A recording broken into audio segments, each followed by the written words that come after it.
There's a stretch of road in America known as Highway 50, or the loneliest road in America. And for a stretch of the Nevada desert, it's so desolate that there's nothing for hundreds of miles in any direction. When you're alone in situations like this, sometimes things happen that are unexplainable or scary. And this is a compilation of stories from the loneliest road in America. Growing up, I spent my summers with my grandma, who was originally from Taiwan. Ever since my grandfather had passed, she had been lonely, and my parents figured it would be a pretty good way for me to reconnect with her and learn some respect for my elders or whatever. Usually we would spend our time around the TV silently just watching soap operas she found entertaining and me just kind of being bored out of my mind. One night though, we were watching a show during a rainstorm about ghosts and the power ended up going out. This had never happened before, and being bored and being a little kid, I ended up asking my grandma to tell me some stories, a scary story, because we had been watching a program about ghosts. My grandma smiled and said she had one that my grandfather had told her if I was interested, and because I had never really heard stories about him before, I immediately jumped at the chance to hear one. You see, my grandfather was a truck driver, and while, it's not the most glamorous job in the world, there were definitely some stuff that he saw that I thought would be entertaining. Driving around the open roads, all that freedom, you're bound to run into some weird things. So I sat down next to my grandma and she began to tell me the story of the time my grandfather basically almost got killed by a ghost. On one particular day, my grandfather had to deliver a load from the one side of Nevada to the other, and in order to do this, he had to take Highway 50. As I said in the beginning of the video, this road is very, very desolate and is known for playing tricks on drivers, especially when they're exhausted. Anyways, my grandfather had been driving for about 22 hours at that point, and being tired was used to having some problems in terms of seeing the road doing weird things. But on this particular day, while rubbing his eyes, he started to see double of the roads. Now, in Chinese folklore, when you start to see two roads while you're driving, it's a sign of something horrible about to happen. When you know that there's only supposed to be one road and start to see two, it's known to be a sign that there is a malicious ghost trying to trick you into falling off a cliff or crashing. Obviously, my grandfather, already being tired and now freaked out at his own superstition, ended up pulling over because he didn't want to risk crashing. Naturally, as he pulls over, the feeling of fear starts to set in as he realizes he's hundreds of miles from anyone that could help him or even know where he is. My grandfather growing up was already suspicious and had had plenty of paranormal experiences before, so the idea of a malicious ghost trying to get at him while he was so alone struck fear in him to the point that he ended up going into the cabin of the truck and literally covering himself up with blankets and trying to make himself as small as possible. After about 10 minutes of hiding, my grandfather started to hear it. It felt like something dragging along the dirt outside of his truck. Something heavy though, not an animal, almost as if something powerful was dragging a giant boulder or something along the side. My grandfather obviously took this as a sign to cower up more, but the sound didn't leave. It just kept circling his truck over and over again. It was like whatever was out there was waiting for him to come see it. After a lot of time had passed, my grandfather finally decided to just take a look out the truck window and see what was going on. And when he looked out, what he saw stupefied him. There was nothing. There was obviously a track around the truck where something, it looked like a large rock, had been drug around it, but he couldn't see anything, any animal, or any object that had possibly done it. And as he was looking out the window, off the side of the road came a coyote. They're not necessarily uncommon in the Nevada desert, but they're not known for approaching people either. And as the coyote approached the truck, it started to cower in fear once it got near the track. And then out of nowhere, it went flying as if something had kicked it from the area of the truck. My grandfather ended up hurriedly looking around, trying to find anything that could have kicked the coyote, but to his fear, in the worst possible thing he could see, there was nothing. It was like some ghost had come and kicked the coyote away. The coyote itself had scurried up after getting back up, yelping in pain and running back into the desert, but my grandfather had no clue what had done it. At that moment, there was another bang at the back of the truck, and my grandfather, in a moment of fear, ended up jumping into the driver's seat and just slapping on the gas pedal. He didn't care that he was seeing two roads. He didn't care that there was a potential for him to crash. All he knew is that where he was horrifying, and he needed to get as far away from there as humanly possible. He ended up driving through the rest of the night to his destination, making the delivery, and then just crashing in the nearest motel. He didn't tell his boss about it for fear that they would think he was crazy and end up taking him off the route for not being able to make it without having these paranoid hallucinations, but he really felt like it was real. He didn't tell anyone about it until he got back home and told my grandma. And the way that my grandma was telling me this story and the way she was describing the fear in my grandfather's eyes, I don't think he was making it up either. I think something was trying to get him out of the truck that night. I was driving through rural New Jersey when I saw him, a hitchhiker standing by the side of the road, surprisingly well-dressed, black suit, slicked back hair, narrow briefcase. Now, I know what they say, you shouldn't pick up hitchhikers, but I'm 6'4", 230 pounds with all kinds of hunting equipment in the back of my truck. It's not like this guy's gonna beat me to death and leave me on the side of the road. Besides, I needed the gas money. "Hey man," I said, pulling over to the side of the road, "I'll give you a lift if you pay me for gas." "Of course," he said in a polite, almost British accent. He reached for his wallet and pulled out 3 crisp $20 bills.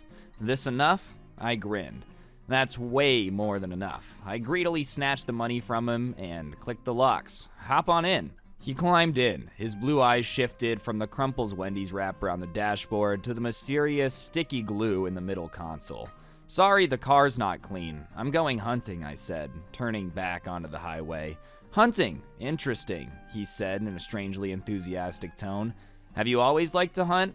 "Nah, it's the funniest thing. I never thought I'd hunt. I love animals, got 3 dogs at home, but there's so many deer around here, and when the winter comes, a lot of them starve to death, not to mention all the accidents." I trailed off, and we fell into an uncomfortable silence. "Just hunting for the day then?" "Nah, my buddy Matt and I will be out there for the whole weekend." "Huh, the whole weekend, huh? Your wife's a saint for letting you go." "My wife? How did he—" But then my eyes fell on the steering wheel and the silver ring on my finger. "Ah, yeah, Mary's a doll. She's actually pregnant, you know, 5 months with a little girl." He gave me a crooked smile. "A girl, huh?" "Yeah." I could feel him staring at me long after we had fallen into silence. It made me uncomfortable, and I clicked on the radio. "So, how did you and Matt meet?" he asked, fiddling with the dial. All that came through was static, though. "That's a weird question," I thought to myself. "Well, he and Mary were close friends, so when we got married, I got to know him well." "Mm-hmm," the man said, stroking his chin thoughtfully, and I was suddenly remembered of a psychiatrist. "Are you a psychiatrist?" I blurted out. "Definitely not. I work in finance." "What type of finance?" It was my turn to ask the questions now. "Futures," he replied non-committally.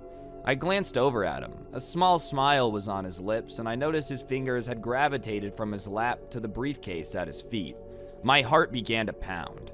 Click, click. He undid the clasp, and the case creaked open. "What's in your briefcase?" I asked. "Work." "What kind of—" And as I said it, his long fingers disappeared into the darkness of the case. He was pulling something out. My body began to seize up. The steering wheel felt like ice under my fingers. "I have a lot of hunting equipment back there," I said, "so you better not be—" I stopped. He was only pulling out a sheet of paper. For a few minutes, he was quiet, reading the paper intently and silently, as if his life depended on it. He slid his fingers over the paper, tracing the text. Then, he slipped it back into the case and snapped it shut. What was he reading, I thought, but before I could get the question out, he turned towards me. I could barely see his face in my peripheral vision, but I knew he was staring at me, for minutes on end. Then he broke the silence. "Don't go hunting," he said, ice blue eyes boring into me. "What?" "You heard me. Turn the car around and go home to Mary. She needs you. Madeline needs you." I paled. I never told him that we were gonna name our baby Madeline. "How did you—" "He's gonna make it look like an accident," he said, his voice gravelly and halting. "Just a simple hunting accident. The most punishment he'll endure is 35 minutes in the police statement writing out his statement. But let me off at that diner, up ahead. I like their Cobb salad very much. Matt's gonna kill me? What are you talking about? He turned to me, eyes wide. What are you talking about? I'm asking about what you just said. All I said is that I'd like you to let me off at that diner, please. He pointed to the exit curving off the highway. You're gonna miss it if you don't slow down. With the hand shaking, I clicked on my blinker, pulled off the exit, and my heart pounded with the click, click, click of a cooling engine as I let him out of the car. Thank you for the ride, he said, pulling his briefcase out with him. Have a good drive, will you? I couldn't squeak out a reply before the door slammed shut. I didn't believe him, but with my nerves too shot to continue, I texted Matt that I was sick, turned around, and went home to Mary. Mary was thrilled, but Matt was disappointed. A little too disappointed, if you ask me. A month later, after ignoring most of Matt's texts and calls, which became increasingly frequent and desperate, I heard a faint thumping noise at the door. When I flicked on the porch light, there was Matt, hunched over the doorknob with a lockpick.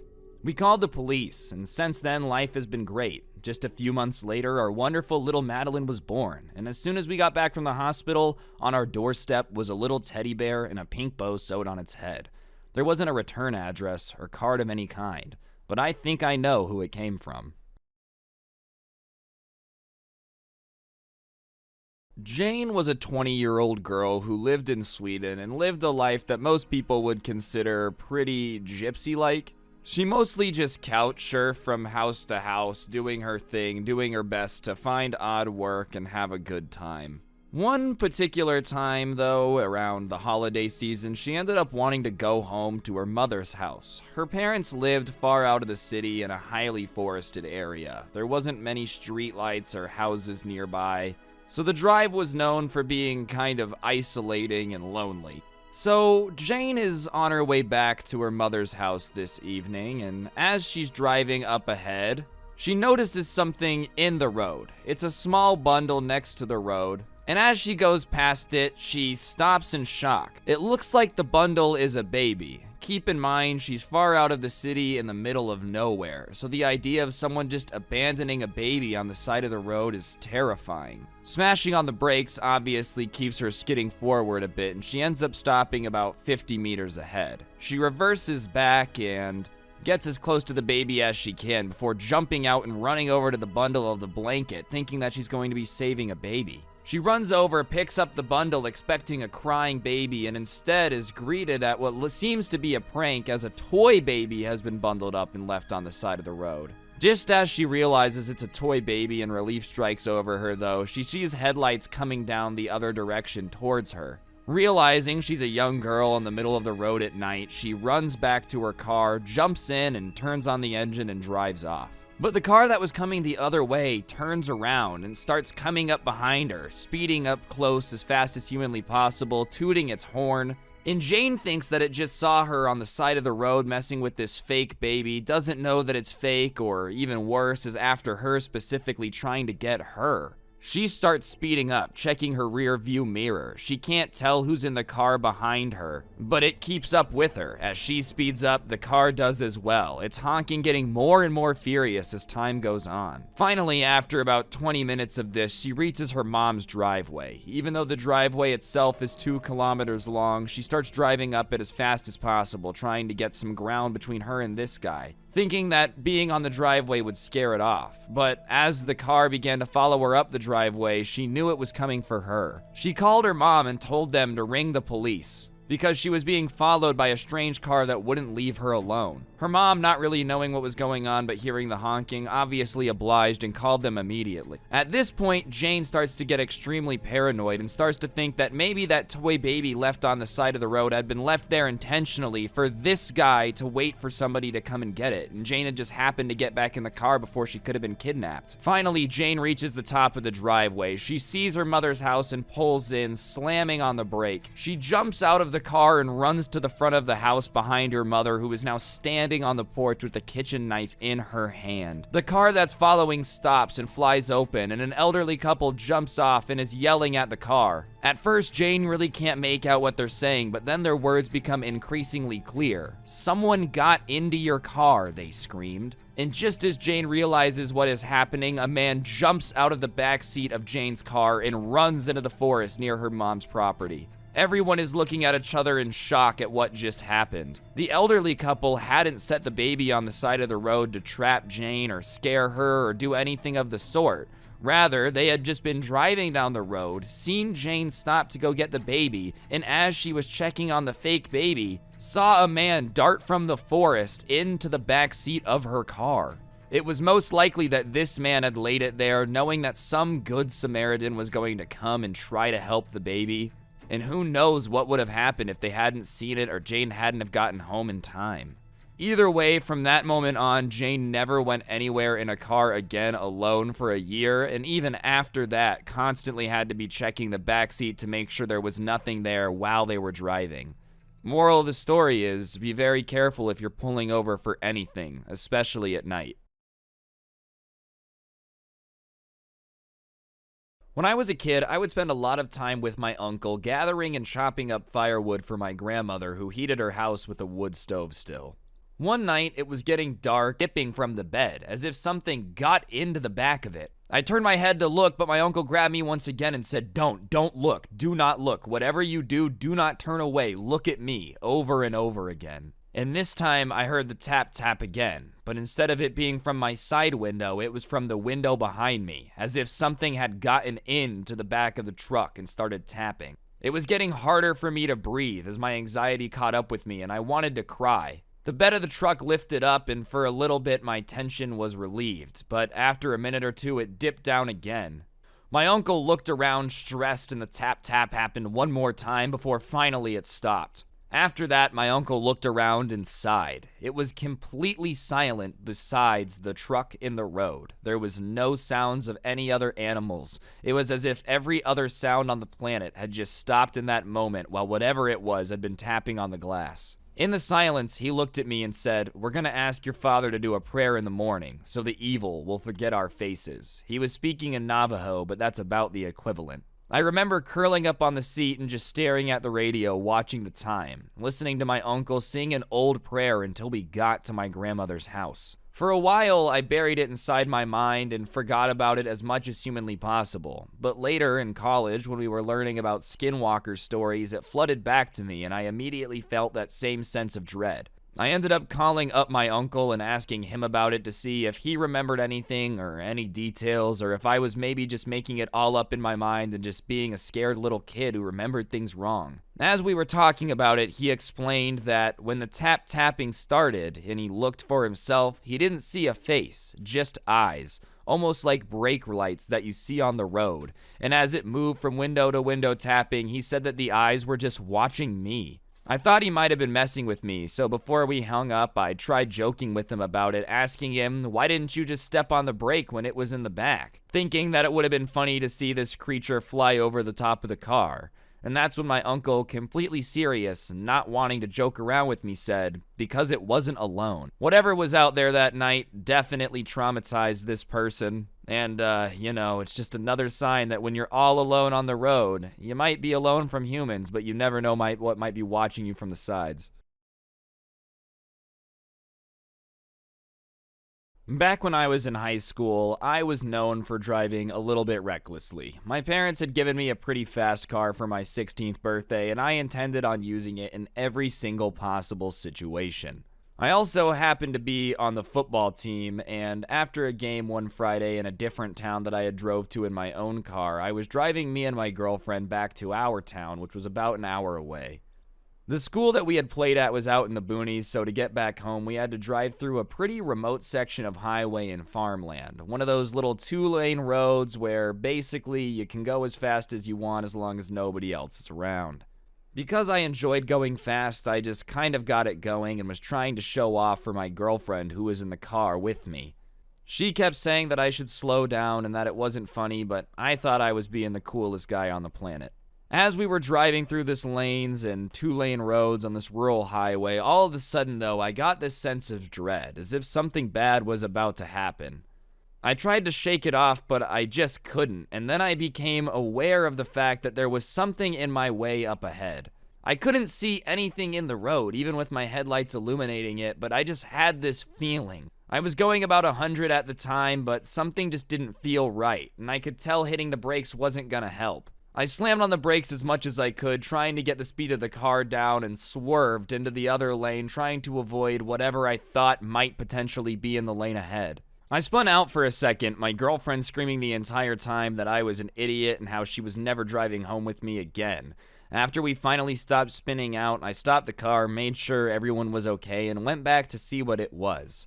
I guess the farmers had become tired of kids speeding down their little two-lane roads, or somebody had, because in the middle of the road where we had been driving was a makeshift speed trap.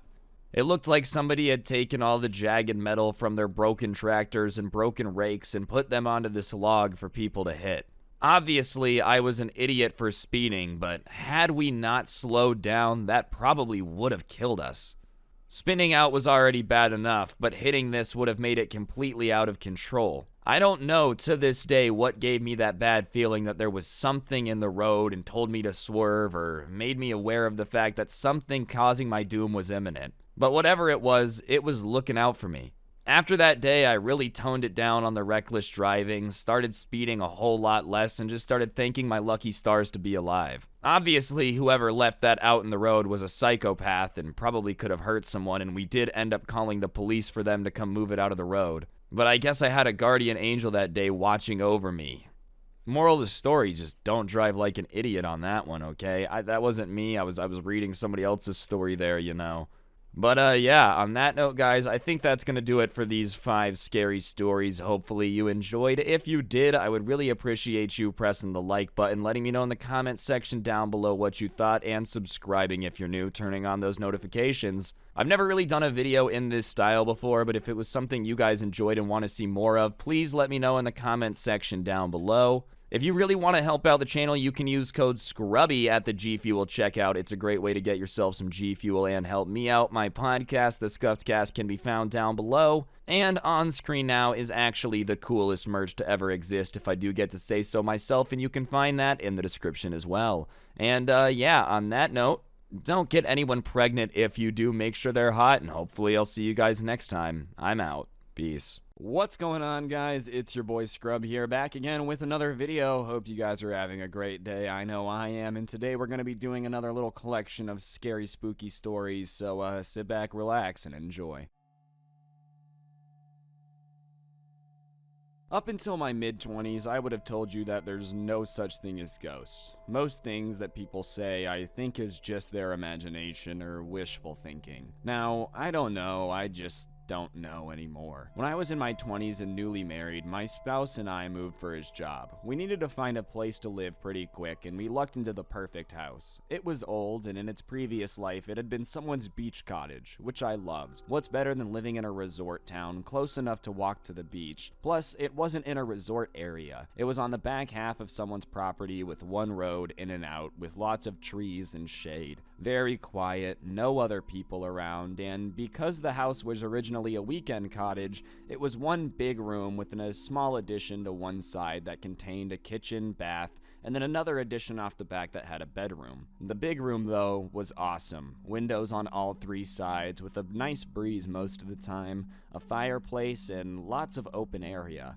The only thing that kind of pinged my radar was the landlord. When we rented, he was overly insistent that we sign a year lease and we couldn't break it for any reason. No matter what, we needed to pay out the lease, whether we lived in the house or not. I thought that was a little weird, the way he kept repeating that over and over, because he wanted to make absolutely sure that we understood. But it didn't really register at the time. Other than that, I was a bit worried that maybe there were troublemakers or noisy parties on the beach or something, but he assured us that it was a very quiet neighborhood. But he repeated again that we couldn't break the lease. I worked a 9-to-5 job, and my spouse worked 12-hour on and off shifts, so there were lots of times I'd be home by myself. The first month or 2 was fine. I liked the house, I liked the neighborhood, I liked the beach. I'm mostly a homebody. So when the spouse was at work, I would stay at home reading or watching a little TV or cooking. I'd always wanted to learn to knit, so I'd bought some yarn and started teaching myself. Then, sometime around the 3rd month, I started to get a very strong feeling that someone would stand behind me while I was reading.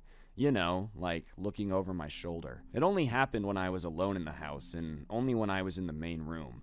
Without thinking about it too much, I started sitting places where my back was to the wall or reading in the bedroom. When I went to bed at night, I started closing the door between the bedroom and the rest of the house. I felt safe in the bedroom. Sometimes, when I fell asleep in front of the TV late at night, I'd wake up to catch someone standing in front of the fireplace, just out of the corner of my eye. I thought I needed to stop dreaming so much, but I started to stay in the bedroom, after dark with the door shut. Things started to not be where I put them in the big room, and I got kinda irritated with my spouse for messing with my stuff. I wasted 5 to 10 minutes almost every day looking for my handbag or my car keys. Then one day, I came home after work and I found my knitting yarn wrapped and tangled around all the furniture in the big room. And I don't mean just a little bit. I mean the yarn was strung between couches, wrapped around the legs of chairs, and I told myself that my spouse was playing a trick on me and I cleaned it up. Then I decided I wouldn't mention it to him, just to see how long it took him to come clean. But he never did.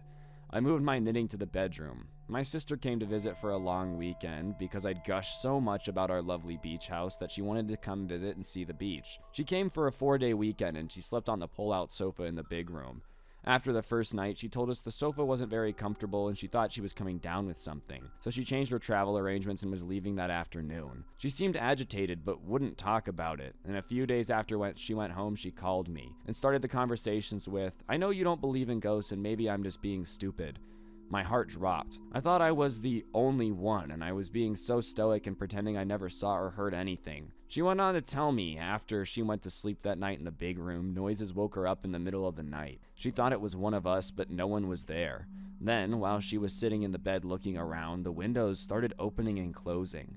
It just kind of went around the room. One window opened and closed, and the one next to that, then the next one, and the next one. And then she heard footsteps walking straight towards her, but no one was there.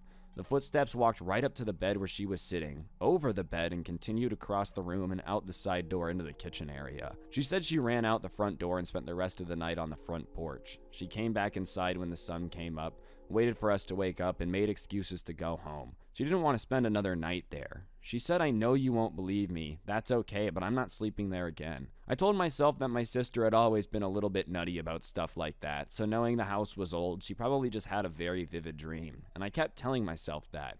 A few weeks after, though, when I'd stopped jumping at every stray noise, I woke up one Sunday morning and went to cook a leisurely breakfast for me and the spouse. And y'all, I still don't know how to explain this, but I opened the kitchen cabinets to get the dishes out and start cooking, and all of the dishes were rearranged. Not messy, not tumbled about. They were all very neat and orderly, but everything was on the wrong shelf. The shelf that normally held glasses now had plates stacked on them. The shelves that normally held bowls now had glasses on them.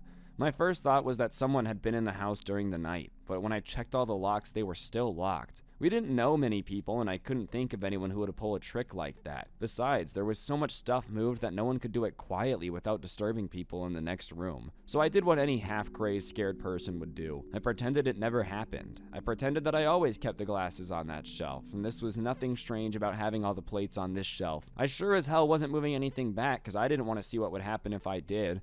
I cooked breakfast and went on with my day, and later that afternoon I told my spouse I wasn't comfortable here anymore, and asked if we could find somewhere else to live. Amazingly enough, my spouse never asked me why. He simply said it was probably a good idea and let's find a place quick, and we moved out. We called the landlord after we'd already packed and moved out the furniture, and he came to pick up the keys, and he not once asked why we were moving. In fact, he wouldn't even look us in the eyes. He just kept looking at the ground, and we agreed to keep paying the rent until he could get new tenants. Months later, I asked my spouse if he ever felt anything strange there, and he said, "Yeah, that wasn't a good house. I'm glad we moved," and we never talked about it again. I was home alone for the weekend. My parents had a memory foam mattress on their bed, so it was infinitely more comfortable than mine, and I decided to sleep in their bedroom and enjoy that comfy bed on night one. Even though I knew they hated it when one of us kids would do that, I settled down to sleep and felt unsettled. I have anxiety and told myself I was feeling off because of my new surroundings, and that I was super comfy and once I fell asleep I'd be fine. I turned on the TV and watched some old cartoons. Once I was ready to sleep though, I turned off the TV and put the remote on the nightstand by my bed. I rolled over and did my best to fight the unsettled feeling I had. I woke up to the light from the TV shining on my face and the cartoons playing again. I was confused, but whatever. I probably just fell asleep and never turned off the TV. I glanced at my phone and it was only about 45 minutes after I went to bed, so I just turned off the TV again and set the remote on the dresser. I fell back asleep pretty easily because I was groggy already, and being half asleep was woken up by a loud conversation. As I woke up more and more, I became disturbingly aware that the TV was back on. I rolled over to face it and it was playing a scene where a bunch of people were sitting around a table talking about something. One of the first things I realized after I woke up was that the TV volume was incredibly loud, and I had put it pretty quiet before I fell asleep. I watched it for a minute, confused about how it was back on and what it was playing since it wasn't the same channel before I fell asleep. I reached through a remote and my hand touched the solid wood of the dresser. Telltale horror movie music starts playing softly in the background of the scene as it pans around the room,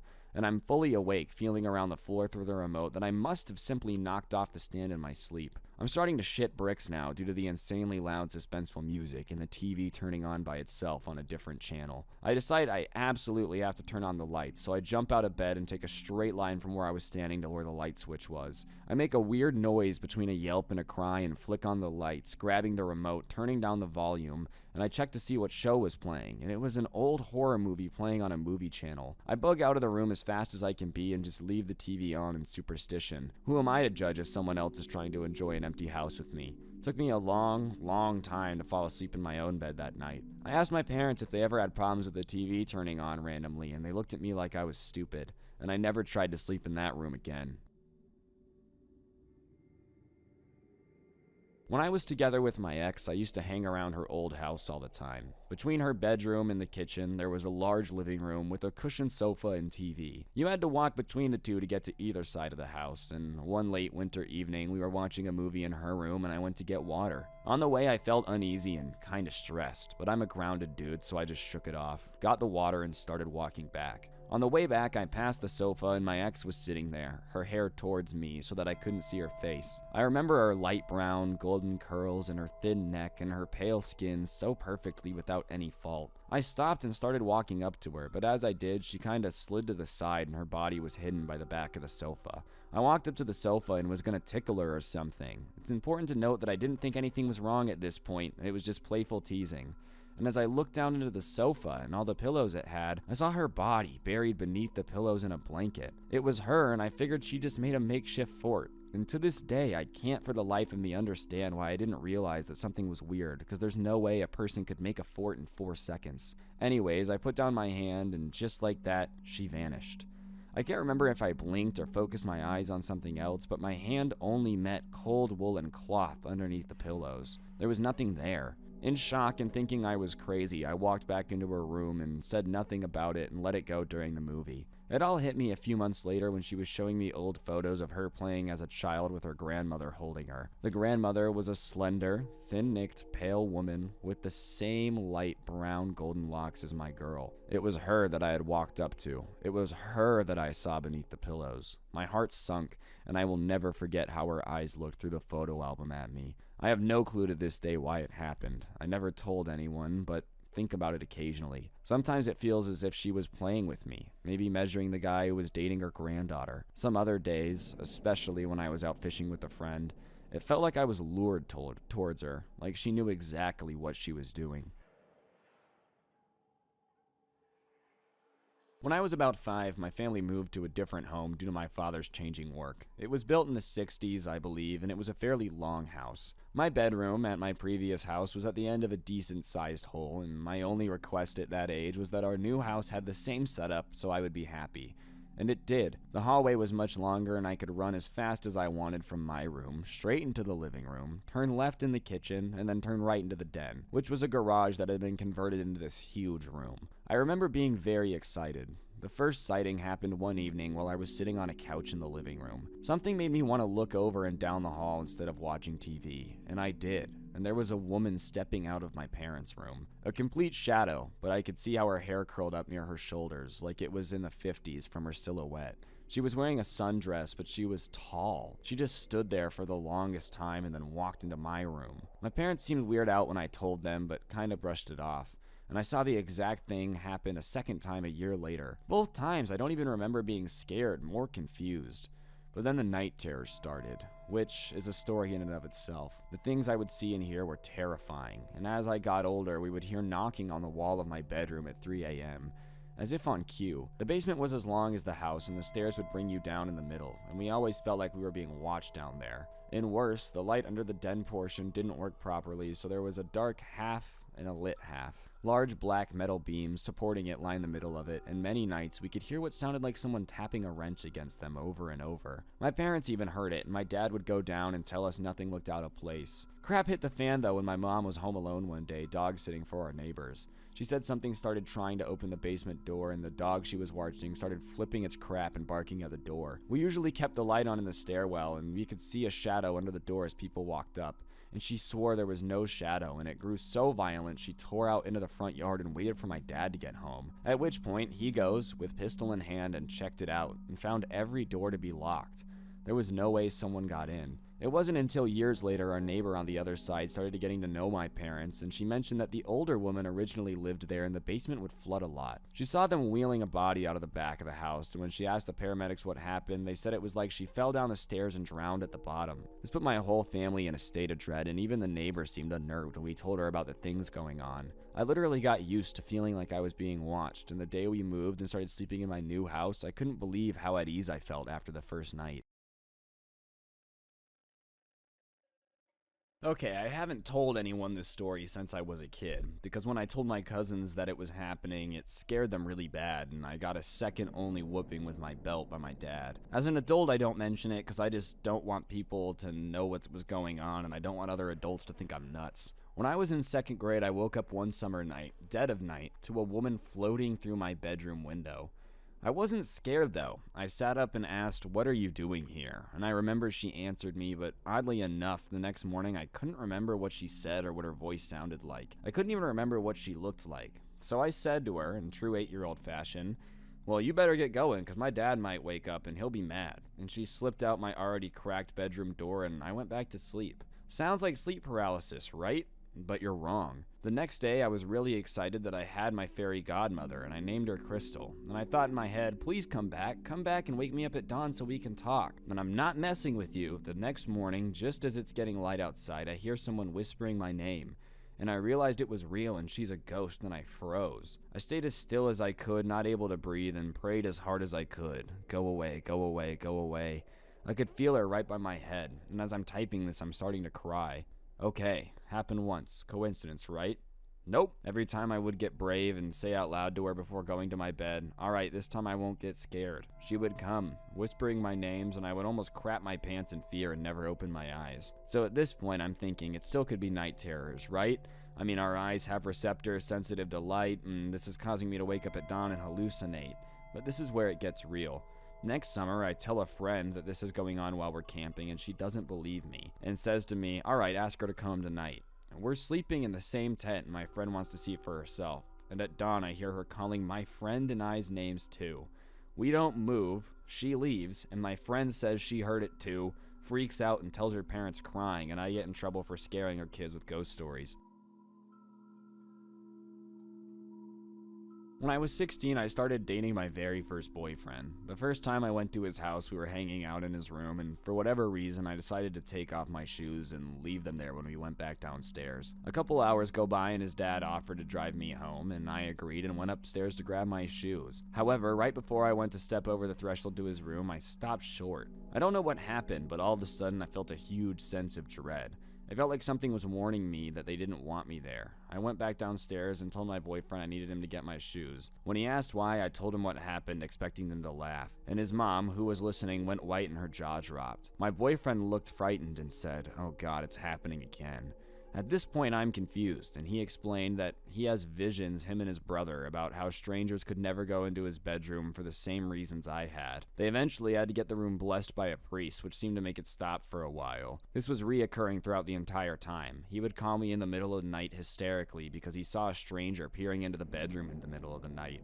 Or he'd hear unexplainable noises while his dog went crazy and barked at the hallway for hours. One time I saw his dad pass by me twice from the same direction, seconds apart in the middle of the night. When I was 10, I was at my best friend Tyler's house. His family lived in a very nice house on a mountain in Georgia. Tyler always told me about the scary stuff happening there, like how he would see eyes, his TV would turn off while watching it, and you would hear drilling sounds and metal banging, doors opening, all the classic ghost stuff. And I never believed him until this one time. We were in his hot tub for like an hour when suddenly I feel the most overwhelming feeling to get out.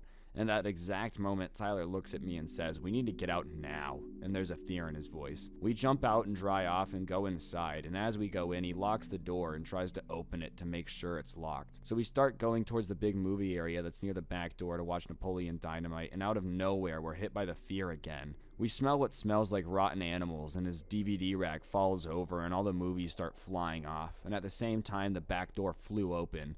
Needless to say, we hauled it to his other movie room and made a fort of beanbags and chairs to defend ourselves from the paranormal enemy. And from that moment on, I believed in ghosts. Alright guys, that's going to do it for the video. Hopefully you enjoyed. If you did, be sure to press the like button, comment down below, all that good stuff. Subscribe if you're new, and use code SCRUBBY at the G Fuel checkout. Don't get anyone pregnant. If you do, make sure they're hot, and I'll see you guys next time. I'm out. Peace. What's going on, guys? It's your boy Scrub here, back again with another video. And as you can tell from the title, today we're going to be doing another one of these spooky, scary story time type videos. You guys seem to really like them when I make them, so yeah, without further ado, let's get into it. If you guys want more of these, though, be sure to let me know in the comment section down below. So, I know you guys want them, and let's go. Back in the early 90s, before cell phones were prevalent, my parents left me home alone for the first time to make a late-night store run. I think I was probably about 9 years old at the time. We lived in a rural area with few neighbors, so I thought it was odd when an unfamiliar car suddenly pulled into our driveway and cut the lights. It was pitch black outside except for our front porch light and the lights on from inside the house illuminating the driveway. I was in the living room watching TV at the time. I heard the car and looked out the large bay windows. And I watched as a strange blonde man exited the car and walked up to our front door. He saw me right away through the windows. His eyes locked onto me as he lifted his finger in a come hither motion. I'd never seen him before in my life. I ran as fast as I could to my parents' bedroom at the other end of the house and locked the door and called my uncle to tell him there was a strange man wanting me to answer the door. My uncle told me to stay hidden and hung up and showed up at my house in record time, but by then the weird man at the door had disappeared. When I was younger, I used to live in a duplex in a bad neighborhood. We had this lemon tree in our tiny backyard that basically took up the entire space. The consequence of this is that people would literally climb into our backyard and steal the lemons. I mean, obviously there were people who asked, but that wasn't always the case. In particular, there was this strange lady who always came to steal them. She wasn't homeless or anything. In fact, we learned that she was the wife of somebody related from my grandpa's side. We caught her a couple times and even reported her, and I'm pretty sure she had some sort of mental thing. So one day, I'm home alone and I hear a knock at the door. I go to check the window and there she is, peering in at me. She asked me to open the door. And we had a security door at the time, so I figured why not, since I can't ignore her now that she knows that I'm home. I open the door, and of course, she wants our lemons. I tell her no, and that my parents have already talked to her before about this, and she immediately starts yelling and cursing at me, slamming the security door. I was actually pretty scared at this point, and I tell her to leave or else I'm calling the cops. She's screaming at the top of her lungs about how selfish we are and calling me names. And then I close the door, and she starts slamming on the security bars on the window, yelling.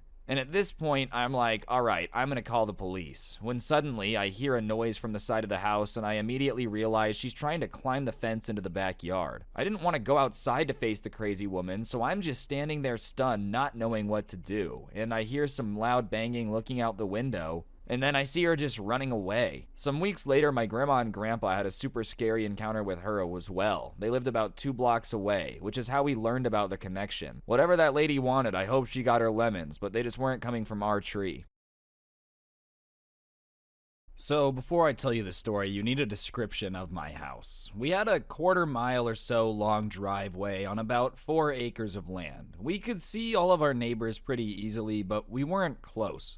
When you got to the front door, it was a pair of double doors with most of the door being glass, about maybe a 4 or 6 foot wooden frame around all 4 sides with a big window in each door, plus narrow side windows to either of the doors. basically running up the entire length of them. Opening the doors, there were stairs that went to the second floor in front of you, well, right in front of the left side of the door. Next to that was a smallish formal living room. The stairs were floating planks of wood so you could see through them to the other side, into that family room. From the family room, immediately under the stairs to the second floor, was stairs down into the basement, and at the bottom of the stairs was a bedroom that I used as my office. There's no need to describe the rest of the house for this tale, though there were some oddities and spookiness that had happened at various other places inside. At this point, my wife and I were certain the house was haunted, at least 2, 3, and maybe even 4 different ghosts, based on what we would feel and the personality with it.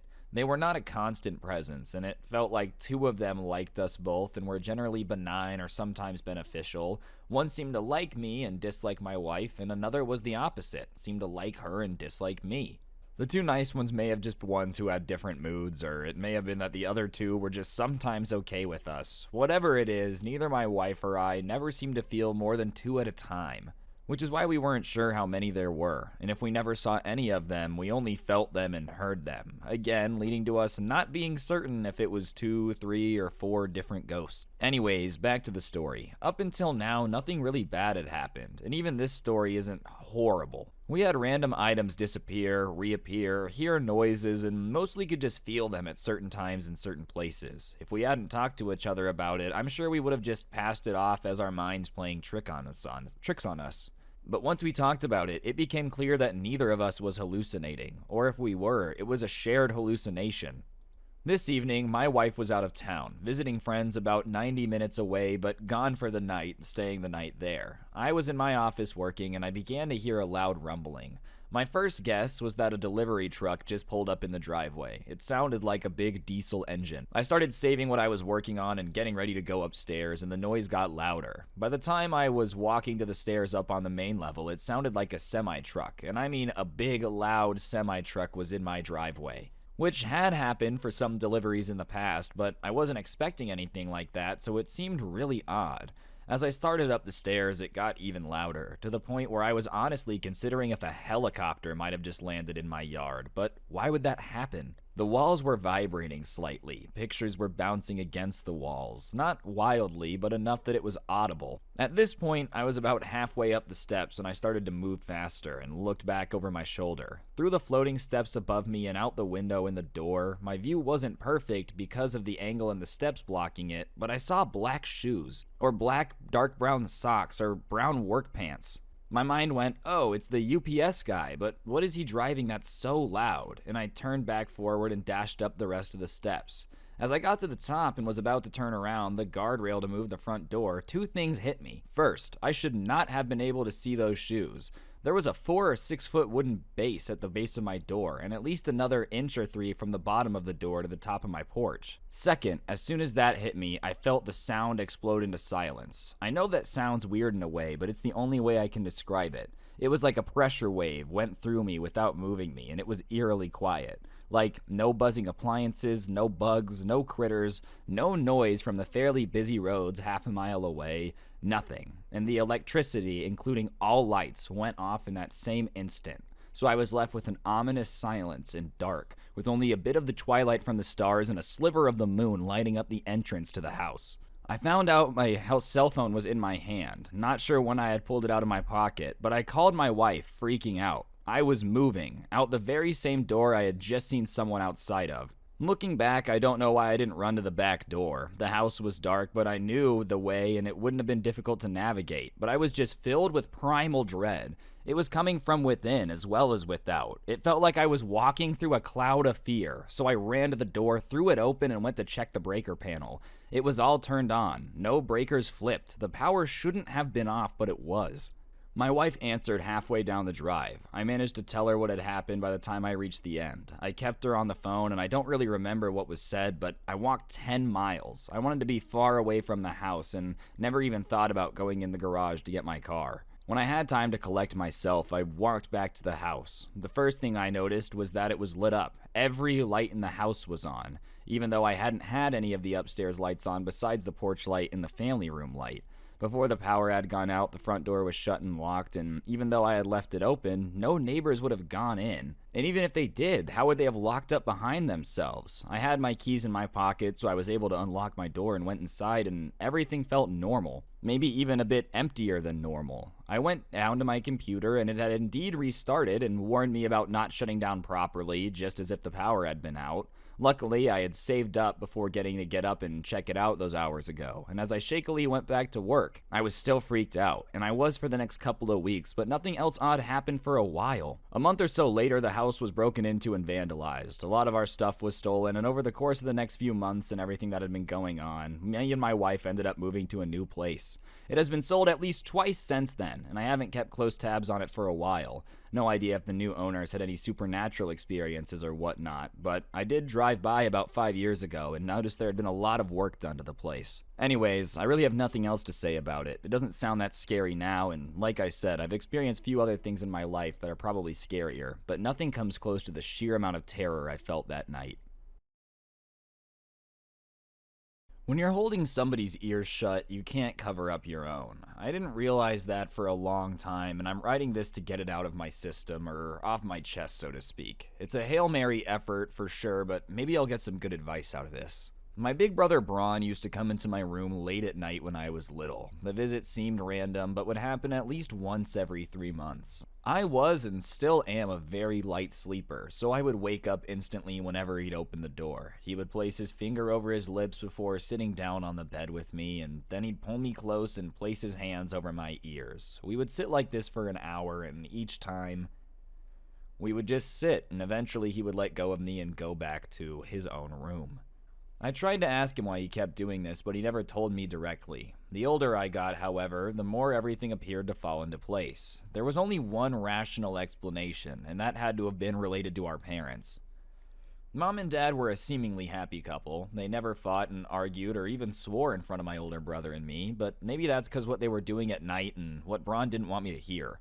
I started looking for signs, I suppose. Tension between my parents when us kids weren't in the room with them, well-hidden bruises, broken objects around the house, any kind of marks of a physical altercation. I was spying on them every free minute of the day, but I found nothing. All was perfectly fine and normal. Obviously, I was glad Mom and Dad actually did get along as well as they made it seem, but with that possibility ruled out, the mystery of Braun's visits remained unexplained.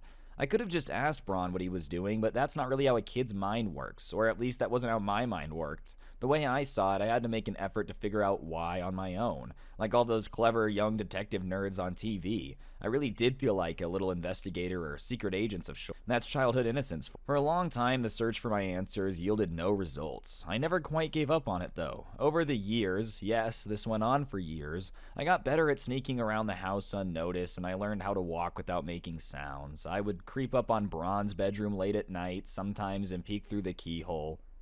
And from what I could tell by watching him, he never got up to anything suspicious either. So if it wasn't Mom and Dad fighting and Braun being crazy, what was going on? By the way, Braun and I are roughly 3 years apart. I don't even know when I started investigating, but I do know how old I was when I finally found out. 11. I was 11 and Braun was 14. During that time, I had taken a new approach to the whole matter. I was aware Braun would visit me every other month, which meant that on those special nights, something happened in our house, or at least within earshot of it. And I obviously knew, and he wanted to keep it from me. And so far, he had been very successful in that. However, if I were to get a head start on him, I might have a chance of finding out. All I'd have to do was hide somewhere around the house, somewhere outside my room where Braun wouldn't find me. Of course, I didn't know this weird mystery thing would be transpiring, so I had to pick hiding spots at random and just hope I was lucky enough to get a good view. The downside of this plan was that since Braun's visits didn't come at a set schedule, I'd have to hide every single night and just wait for something to happen. Worse yet, I needed to be extremely cautious, because if I got caught once, my entire mission might end up being compromised. If Braun knew I was onto him, he'd probably lock me up in his room from then on or something, and either way, there were 2 hiding spots that I deemed suitable. I decided to switch between them every night to maximize my chances of witnessing the event. One was a cupboard underneath the kitchen sink. I've always been flexible, and even as a lanky 11-year-old, I could fit myself in there without difficulty. Then I would keep the door open a crack and look out. From there, I had an excellent view of the kitchen and half the dining room. The other spot was the top of the tall closet in the upstairs hallway. This lovely piece of old furniture was placed facing the staircase that led up to our bedroom from the living room downstairs. It was there that we stored all of our blankets, bed sheets, and towels so that we could walk out from their room or bathroom and take what we need. It was super accessible. The good thing was that there would always be blankets lying on top of the closet too, and if I hid underneath those, I'd have a good view of the entire living room and the front door. And on top of that, with a little bit of maneuvering, I could tell what was going on in the hallway as well. I switched between those two spots every night. I was extremely sneaky about it, and I would wait for Braun to come by and say goodnight like he always did until he'd return to the living room.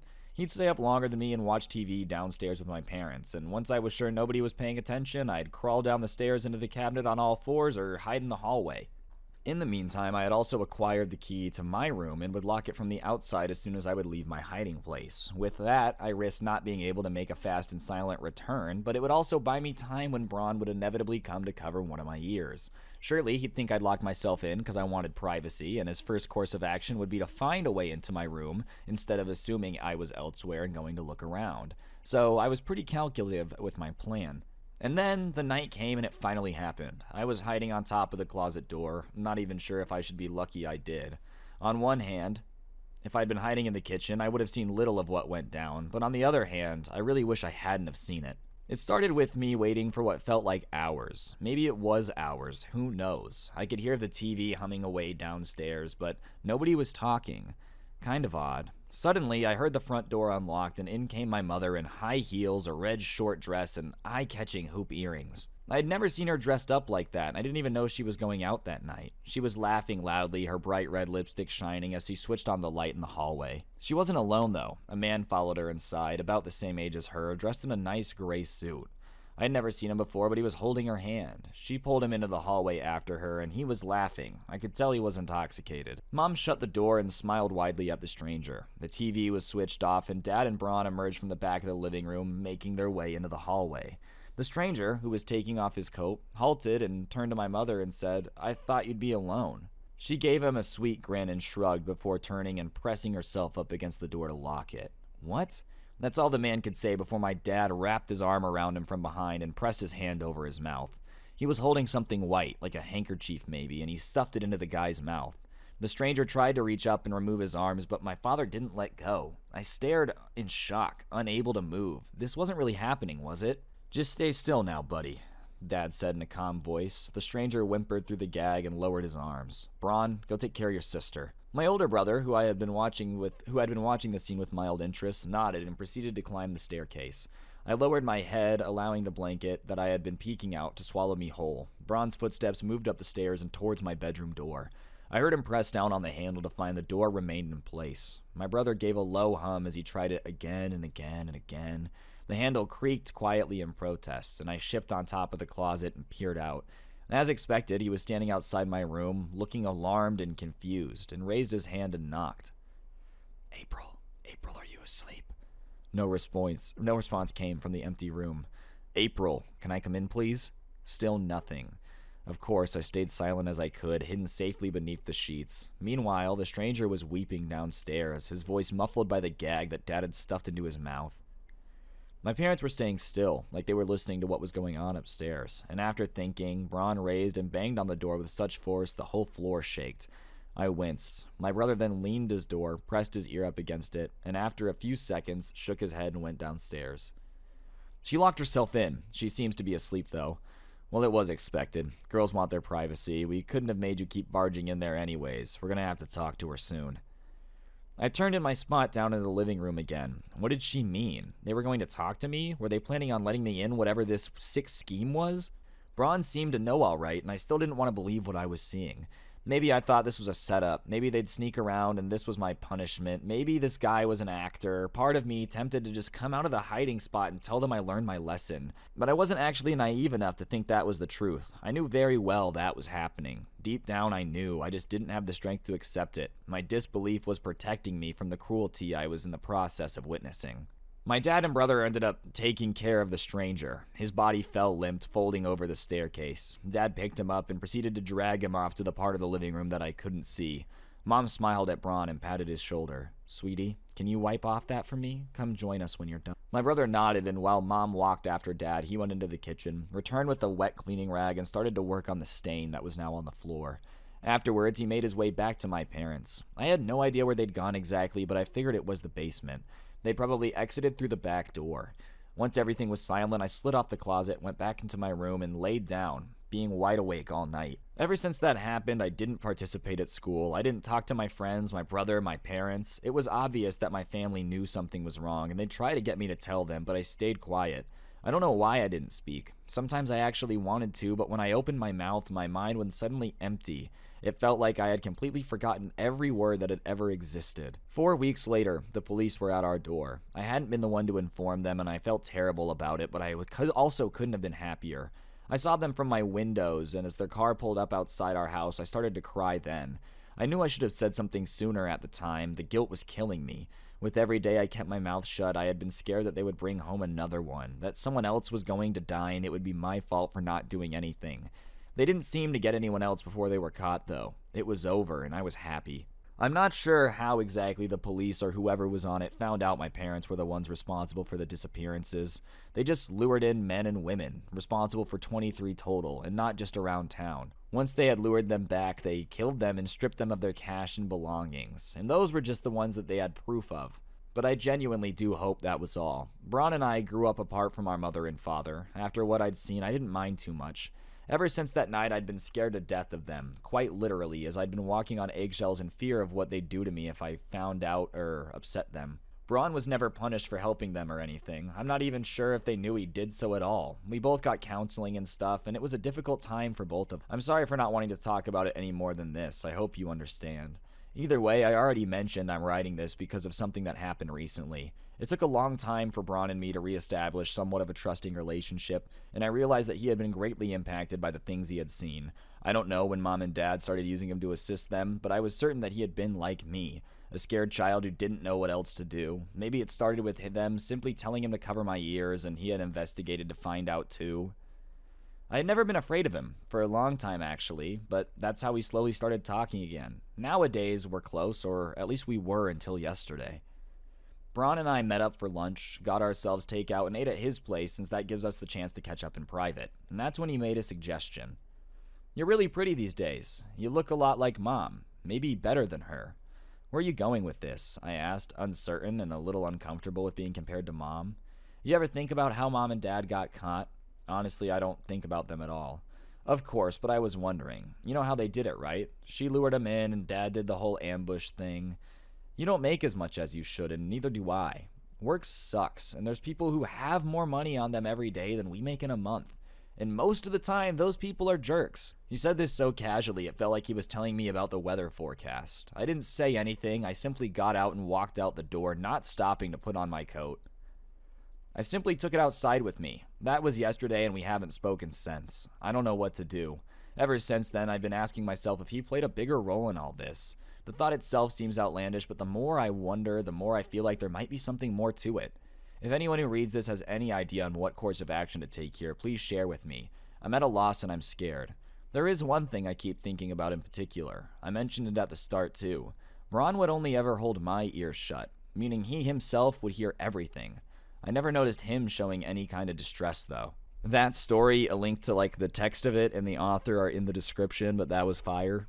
Anyways, guys, I think that's going to do it for the video. Hopefully you enjoyed. If you did, please be sure to press the like button. Let me know in the comments section down below what you thought. As I said, if you like these scary stories, be sure to let me know in the comments section down below. It helps the video do better. Other than that, use code SCRUBBY at the G Fuel. Check out my podcast, The Scuffed Cast, down below. And yeah, on that note, I will see you guys next time. I'm out. Peace. Don't get anyone pregnant. If you do, make sure they're hot. What's going on, guys? It's your boy Scrubby here, back again with another video. Hope you guys are having a great day. I know I am, and today we're going to be doing more spooky stories, so sit back, relax, and enjoy.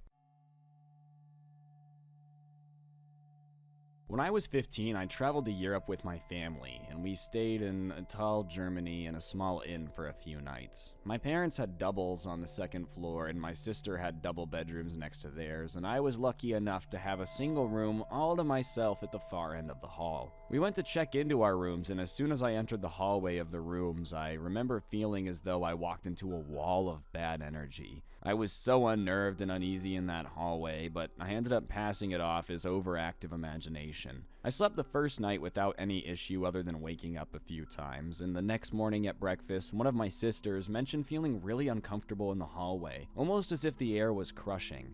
It unnerved me even more that I wasn't the only one who felt weirded out, and she was an adult at the time, so it further cemented in my head that our wing of the hotel was just odd. Later that night, I'm sleeping peacefully when at about 2 a.m. I was woken up by something ripping the covers off me and being jerked about 2 feet towards the end of the bed by my ankle. At first, I thought someone had broken into the room because when I turned towards what grabbed me, a huge looming black shape was visible in the darkness, like it was a man there. I frantically flipped the light on only for there to be nothing there. The window was locked from the inside, there was no one in the closet or the bathroom, and my room was still locked too. I stayed up the rest of the night scared, playing Cooking Mama on the DS, and the next morning we're at breakfast and my sister mentioned she was up half the night because she thought she saw a person silhouetted in the wall of her room, but when she turned on the light there was no one there. It was overall just a bizarre, creepy experience, and we checked out that day, so I didn't get to experience anything after that. But it still freaks me out. There have been several experiences in my family that I have personally seen some kind of blue translucent figure in my room when I was younger, and my mom claims to have seen a young girl in her room at night once. The biggest experience though, the one that really converted me, involved my youngest brother. My brother is 13 years younger than me, and growing up he'd often play in his room. Me and my mom would hear him talking to somebody sometimes as if he was playing with them. Things like peekaboo, playing with his toys, and we thought nothing of it and that it was just like an imaginary friend or something. This went on for years. When he was around 5 years old, he got a PlayStation and started playing video games more, as well as spending more time with friends he met in school. One night, while he's playing games, my mom and I hear him screaming from his bedroom and we run up there. My brother has dropped the controller with his game unpaused and he's on the bed he had been sitting on, and it was basically looking like someone was trying to drag him away from the bottom of the bed. He kept screaming, get off me, I don't want to play with you anymore," while frantically trying to scramble away from something. But the creepiness didn't end there because those legs were in the air awkwardly, as if something had him and was dragging him back down. My mom ran over and grabbed him and carried him downstairs, and we called my granddad over to reassure us. There hasn't been any experiences like that since. I said he's 12 now, and that happened 7 years ago. He remembers it happening but refuses to talk about it, and if it's mentioned, he gets very scared and has nightmares that night. It doesn't really matter what else my mom and I have seen, nothing comes close to that experience. My family spent 10 years living in an old farmhouse that was over 200 years old and used in the Underground Railroad. There were a lot of weird things that happened in that house, but never happened in any of the houses I lived in before or after. I've never been a big believer in the paranormal, and I think most things can be explained rationally, but there are a few things that happened there that I still think about a lot. Things that went missing all the time, only to show up somewhere else in the house. Typically the basement, where we definitely would not have left them. Things would show up. And I mean, like, I would put something in my room on the second floor and find it in the basement. For the longest time I wrote it off as being forgetful, but it never happened that often again after we moved. No one ever wanted to be alone in the house, like ever, and I'm an introvert who loves being alone, but I would find excuses to not be there if no one else was home. There were a lot of creaky noises, thumps, bumps, and just weird noises too. I've lived in old houses after this one and they haven't made the same level of noises that this one did. It could just be the age of the house though, who knows. The basement in general was scary because it was old and dark and there were a lot of hidden rooms in it. There was a big covered pit in one of the hidden rooms where they would hide runaway slaves that was really interesting. But there was also a general vibe down there that terrified everyone. We went down there to do the laundry and that was it. Nobody liked to spend a lot of time down there if they could help it. I had panic attacks every time I went down there and wouldn't go there even if I was the only one home alone. Even dogs refused to go down there. I've never had issues with basements before or after that one either. The biggest thing though was that I used to see what I can only describe as shapes of people at night. I woke up a lot in the middle of the night and I'd see figures in my room and in the hallway on the second floor. They were kind of like shadowy figures in the dark, but it was always the same. A woman, child, and big figure that looked like a man. I had a very active imagination, so I always just thought I was scaring myself. I'd never been afraid of the dark before we moved there, and I never saw them again when we moved away. I never mentioned it to my family because I just assumed I was scaring myself, but I recently told my sister, and she said that she hated sleeping upstairs because she woke up a lot, and she would always see weird shapes in the dark. A woman, a child, and a big man. Maybe it was ghosts after all, or maybe those are just the typical things a kid would come up with on their own. I'm still not sure. I grew up in a small Kansas town and lived about 8 miles away from an abandoned clinic from the late 1800s and early 1900s. The town it's in, and still stands to this day, has about 400 residents. They all steer clear of the entire block the clinic was on. The closest buildings is about a quarter-mile away because of the sounds that come from the building at night. My junior year of high school, me and my girlfriend at the time got out her Ouija board and were messing around at our house, drinking a little. A few friends came over and one of the guys started telling stories about the clinic. He lived a few blocks away and had grown up listening to the stories. Babies crying through the night, doctors and nurses seen standing in the shadows. He even said that a little girl, 4 or 5 years old, was rumored to have gone to the clinic by accident in the 80s and hasn't seen or said a word to anyone since. We were all creeped out by the story, but I was a daredevil in high school, so I got everyone into vehicles and we started the 8-mile trek there. It was near midnight and we said we were only going to drive by and see what the place was about. We pulled into town and my friend gave me directions to the street it was on. We turned the last corner and the air literally felt denser and colder. You could tell it was a special, quote-unquote, place. The trees surrounding the building were so overgrown you could barely see it anymore. The only thing we could really see was a glint of broken glass in the windows. I wasn't having that. I pulled down the road, parallel with the building, and put my car in park. My girlfriend immediately started freaking out. She knew I wanted to get closer and I was determined. I popped my trunk, grabbed a flashlight and a handgun and headed down a path that looked like it hadn't been walked in a decade. The closer I got, the colder it got. Even though night started out warm, I could see my breath getting thicker as I neared the clinic.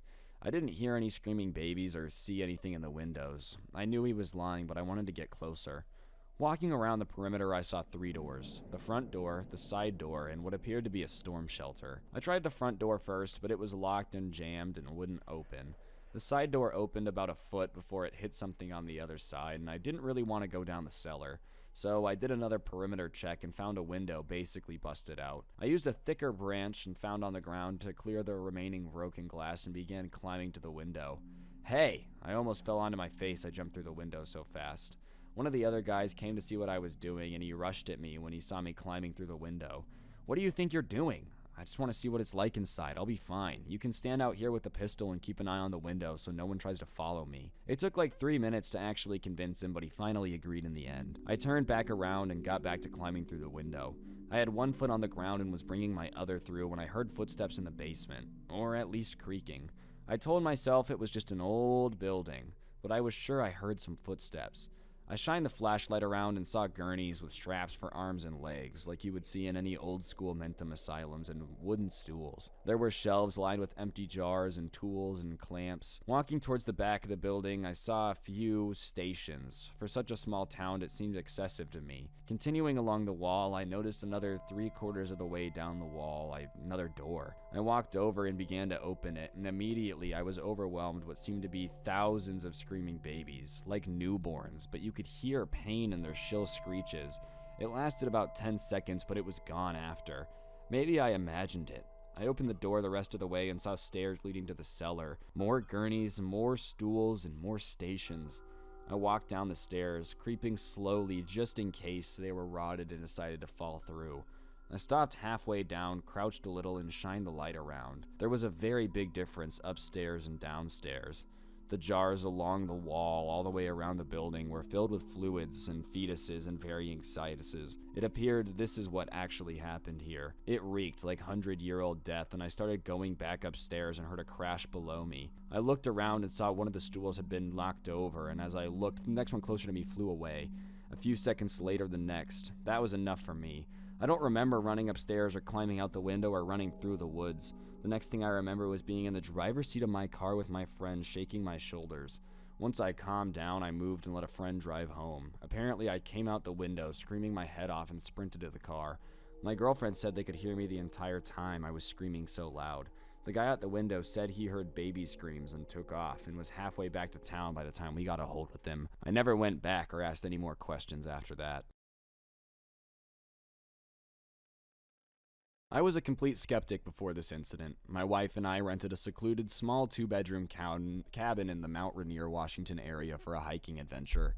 Upon arriving, my wife walked into the house and said there was no way she was sleeping here because there was too much bad energy in one room. To her defense, it was creepy. There was weird doll dresses on the walls as decorations, a rickety rocking chair in the corner, and an oddly placed door that was locked but presumably led to the attic.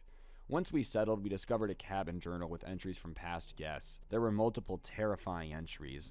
My husband woke to the smell of bacon and eggs, but there was no one awake. The doll dress in the bedroom is a gateway to hell. We woke last night to the sound of something walking in the attic. The locked door was unlocked and open when we woke in the morning.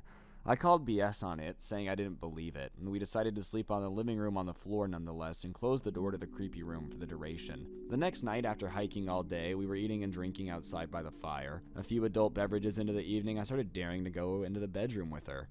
She was freaked out and said she wouldn't do it, but I said there's nothing wrong with the house and proceeded to go inside and take the challenge of exploring this haunted room more at night.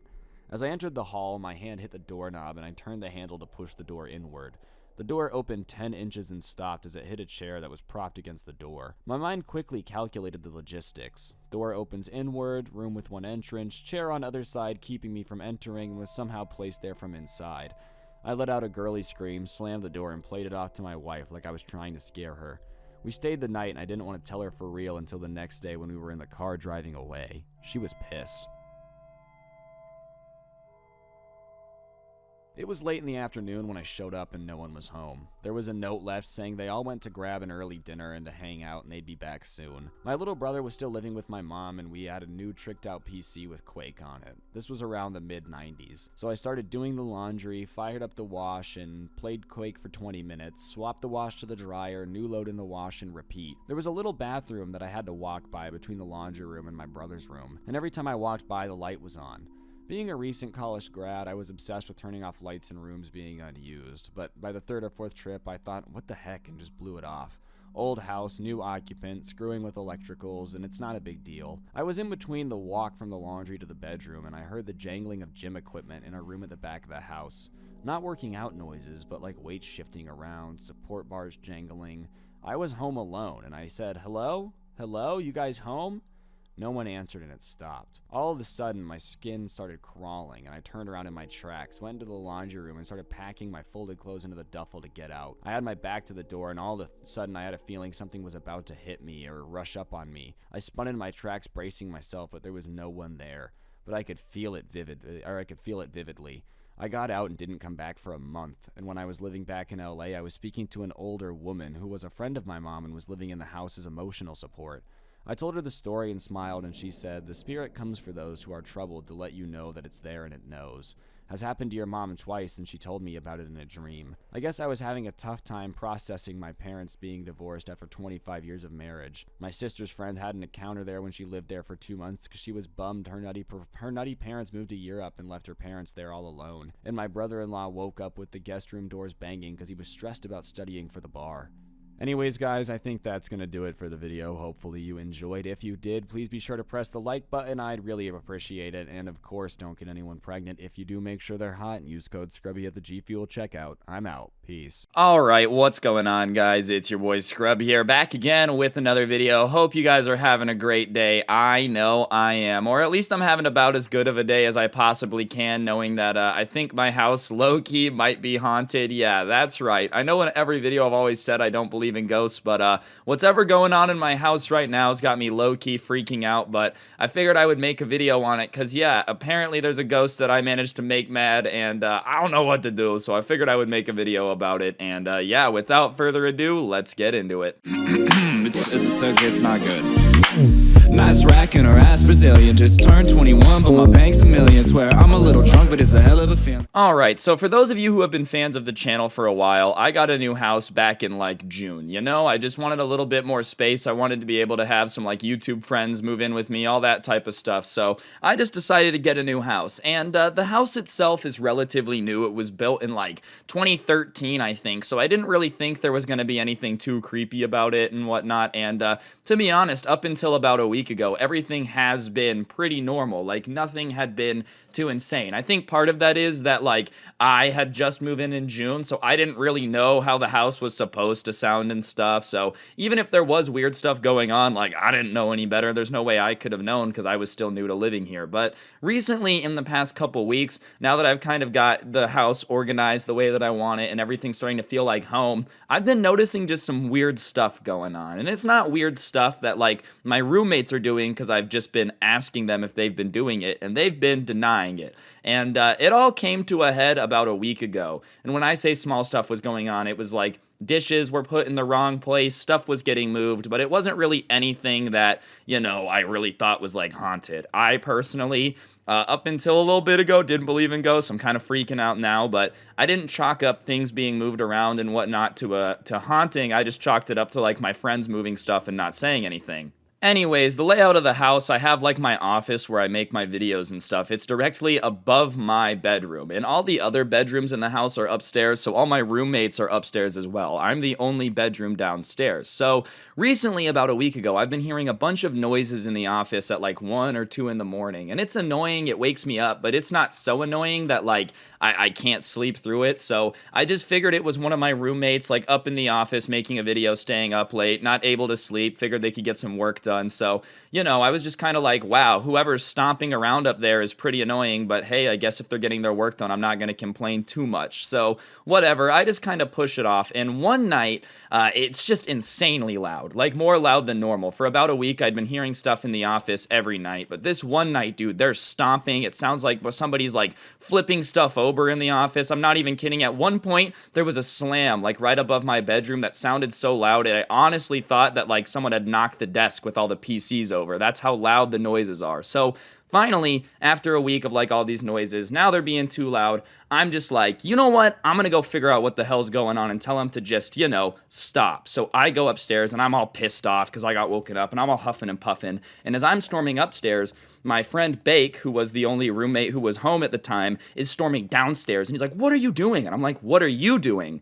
And, you know, we're kind of going back and forth. And I'm like, why are you making so much noise in the office? And he looks at me and his face just goes pure white. Like, you know when somebody is just terrified, dude? He just drains all the color out of his face, and he says, I thought you were in the office. I was coming to talk to you about making all the noise. I was asleep. And we're the only 2 people in the house. So now we realize that either someone has broken in and gotten into the office, which, you know, if somebody was going to break into my house, that would be the room to go into. So we're like, oh my God, somebody has broken into the house. So we go to the kitchen, we grab like a kitchen knife, and we're creeping towards the office. And sure enough, we can hear like the speakers. It sounds like they're kind of on hum mode. You know what I mean? Through the door. So I swing open the door, and sure enough, like butthole in my chest as I'm swinging open the door, I'm horrified. And the door swings open, and there's nothing there. The room is completely empty, but like, I'll get to it in a second. So I look back at my friend Bake, and I'm like, honestly, I think he's messing with me. At this point, I'm like, all right, you guys are playing a prank. It's funny. You're trying to get me to believe the house is haunted, whatever. But when I look back at him, he is still petrified, pale as a ghost, mouth open, shocked. He looks horrified. So I kind of realize that he's not messing with me. So we've both been hearing all this sound in the office. We've both been hearing this stuff every night. And we both thought it was the other person. He thought I had been up all night working. I thought he was up all night working. And now we've swung open the door right after we're hearing noises, and there is literally nothing in the room. The room is just empty. So at this point, we're freaking out. We step into the room and are like looking at the closet, making sure nothing's been moved, and nothing's really been moved. So I'm not sure what all the crazy sounds were earlier. And something that we notice once we kind of get over the immediate fear is that everything in the office is on. All the computers, all the monitors, everything. The camera, literally everything is on. Which, even when I'm in the office making videos, not everything is on. Like the walls behind me in the video with all the lights on it, that's usually off. You know, I have the lights off. My camera lighting was on. Like everything is on. And the computers are on. They're locked though. But something that I immediately notice is that it sounds like, there's some static playing on the speakers. Does that make sense? Not like a loud static, but just I can kind of tell that the speakers are on. You know when speakers are loud enough that you can kind of just hear them like humming? And it's not insanely overwhelming. It's not like they're on full blast, but I can just tell that the speakers are on. And we have really good speakers in the office. We just like never use them because, I don't know, when I'm making videos, I like to wear headphones. That's probably a weird thing. So I don't leave the speakers on. So at this point, I'm really freaked out because I know for a fact I did not have the speakers on that day. So I'm kind of like, oh my God. And we're sitting there in silence, just looking around the room. And all of a sudden, dude, some old music from like the 1920s, like some light piano jazz just starts playing on the speakers. And me and Zach look at each other and without missing a beat, just go, nope. And we run back out into the living room and we're talking. We're like, what the hell was that? And I've never understood what people say when like a chill goes down your spine, but as soon as that music started playing, dude, I felt like there was someone else in the room. Like it wasn't just me and Bake. And you guys know, I've told a lot of stories on this channel, bro. Every time I have like a ghost story, I have a very logical explanation on what it probably was. To this day, I have no idea. Sure, I guess possibly my roommate could be messing with me, but he was more scared than I was because we get to the living room and he starts crying and telling me that if it's a joke, it's not funny anymore and I need to tell him because he's freaking out. So we're just sitting there in the living room like, oh my God, there is literally a ghost in the house that's playing jazz in our office. What do we do? And so after a couple hours, we both calm down and we decide that we're going to go to bed. So I go downstairs to my room. He comes downstairs and sleeps on the couch. Like I have a little lounge lofty thing and like downstairs by my room. The house has a weird layout, but he sleeps on the couch outside of my room. I sleep in my room. And over the night, I usually don't have any insane dreams or whatever. I'm genuinely not a very dream person. Like I have them every now and then and they're super vivid, but I don't dream every night. Every time I have a super insane dream, I actually make a video about it on this channel. So like you guys have an idea. I don't dream that often, but when I do, it's just weird. Anyways, I finally get to sleep and I have this weird dream. I'm at like a carnival, but it's not a carnival. It's like a carnival, but I'm not there to play games. I don't know if that makes sense. Like I'm just kind of standing there looking, observing this carnival.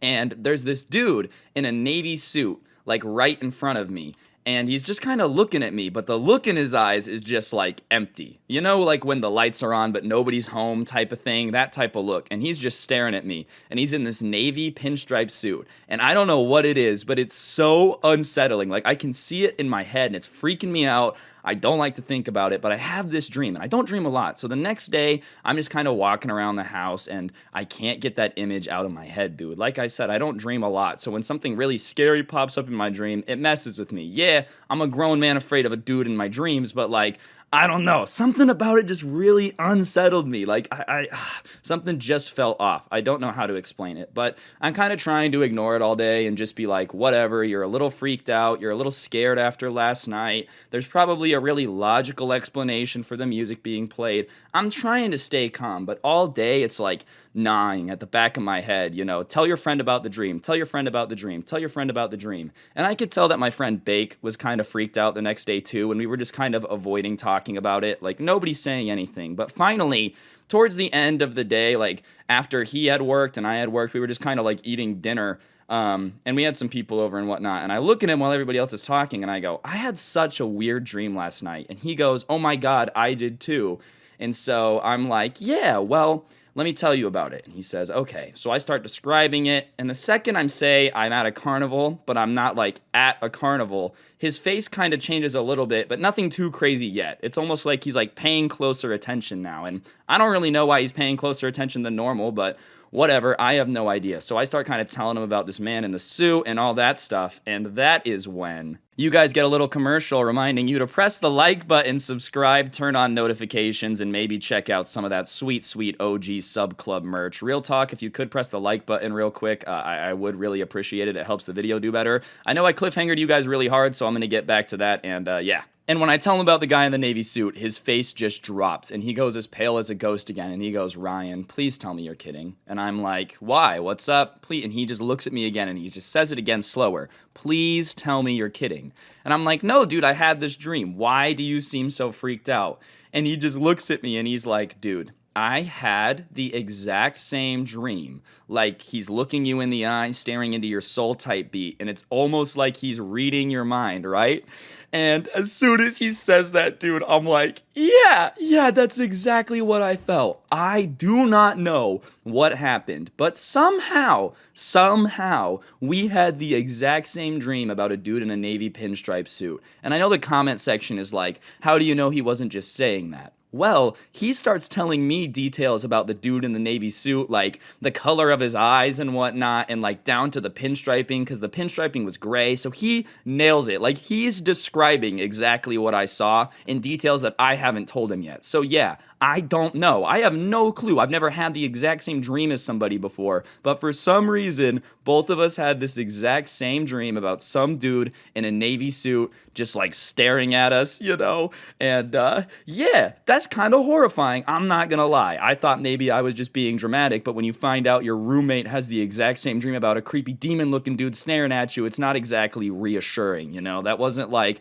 oh, I'm gonna go to bed tonight perfectly fine. Nah, I'm not gonna lie. I was expecting to get paranormal activity and dragged out of my bed. Anyways, we immediately start Googling all this stuff, and like, it's either saying that you have to have a special bonded connection with the person, or possibly it means a ghost has like messed with both of you, and that's why you're seeing the same thing. And I'm really not a paranormal person, dude, but low-key, this is freaking me out because I have no good logical explanation for what happened whatsoever, dude. Like, how do I come up with a good logical explanation why we both had the same dream of some creepy-looking dude with some dead eyes just like staring at us? How am I supposed to feel okay about that? So we do go Googling, and sure enough, it's like telling us that we're haunted and whatnot, which does not help the situation. Like, you know, they say when you're kind of freaking out, you're supposed to stay calm and make rash decisions. And when we decide that like a demon is in our house, dude, we just don't know what to do. We look so stupid. We're like walking around the house asking him to be a nice demon and not eat us. Like, we have no idea what's going on because we just are not those type of people whatsoever. And I'm gonna be honest, I really, really do not think my friend is messing with me because he's more scared than I am, right? Like, he straight up, ever since all this has gone down, refuses to go into the office. Like, I'm in here right now making a video because, I don't know, I feel like I have to get over it, bro. I can't let the ghost win the house, right? Like, oh, leave so I can have my domain. Sorry, bud, I paid for it. Like, I'm staying. Even if Mr. Creepy Pinstripe Suit Dude wants to haunt me, like, I ain't really afraid, bro. Come go into my dreams, make me feel weird. That's fine. I'm not giving up the house. But yeah, it's kind of scary. I'm not gonna lie. I also feel like I'm reaching that point of paranoia where I'm attributing everything to a ghost, bro. Like, you know, the power goes out in a room, or like the light turns off after somebody hits it, and I'm like, bro, straight up, probably a ghost. Like, really, once I kind of freaked myself out, I'm probably screwed now because I'm just gonna say that everything is the ghost because that's what I do. I know a lot of people can probably relate to that, but like, you know, back in the day, dude, if my toilet was to flush a little bit weird, I'd be like, huh, that's bizarre. I don't know. I'm not a toilet expert. And now I'm like, oh, yep, ghost is messing with the toilet, bro, trying to teach me that I'm the shit. Like, nothing actually makes sense once you think your house is haunted, bro. You start giving it a personality like it's Monster House, and I know this thing does not actually have a personality. I'm just freaking myself out a little bit for no reason, dude, but hey, whatever. And sure enough, one last really scary thing happens, of course, so that way we're like even more horrified, dude. So last night, Monday Night Football, you know how it is. We were watching Monday Night Football, and all of the sudden, dude, the channel just starts changing channels, and it looks like it's like looking for something. It's going up, down, and I'm not doing it. I don't have the remote, and I'm looking at my friend to make sure that he's not doing anything. He's not messing with the remote, and he's looking at me because he thinks I'm messing with the remote, and it just starts flicking through random channels. It goes past Monday Night Football. It starts going towards like Animal Planet. It goes back down. It goes back up. I'm just watching my TV, just randomly changing channels when 10 seconds ago we were just watching the Monday Night Football game, right? So I'm freaking out.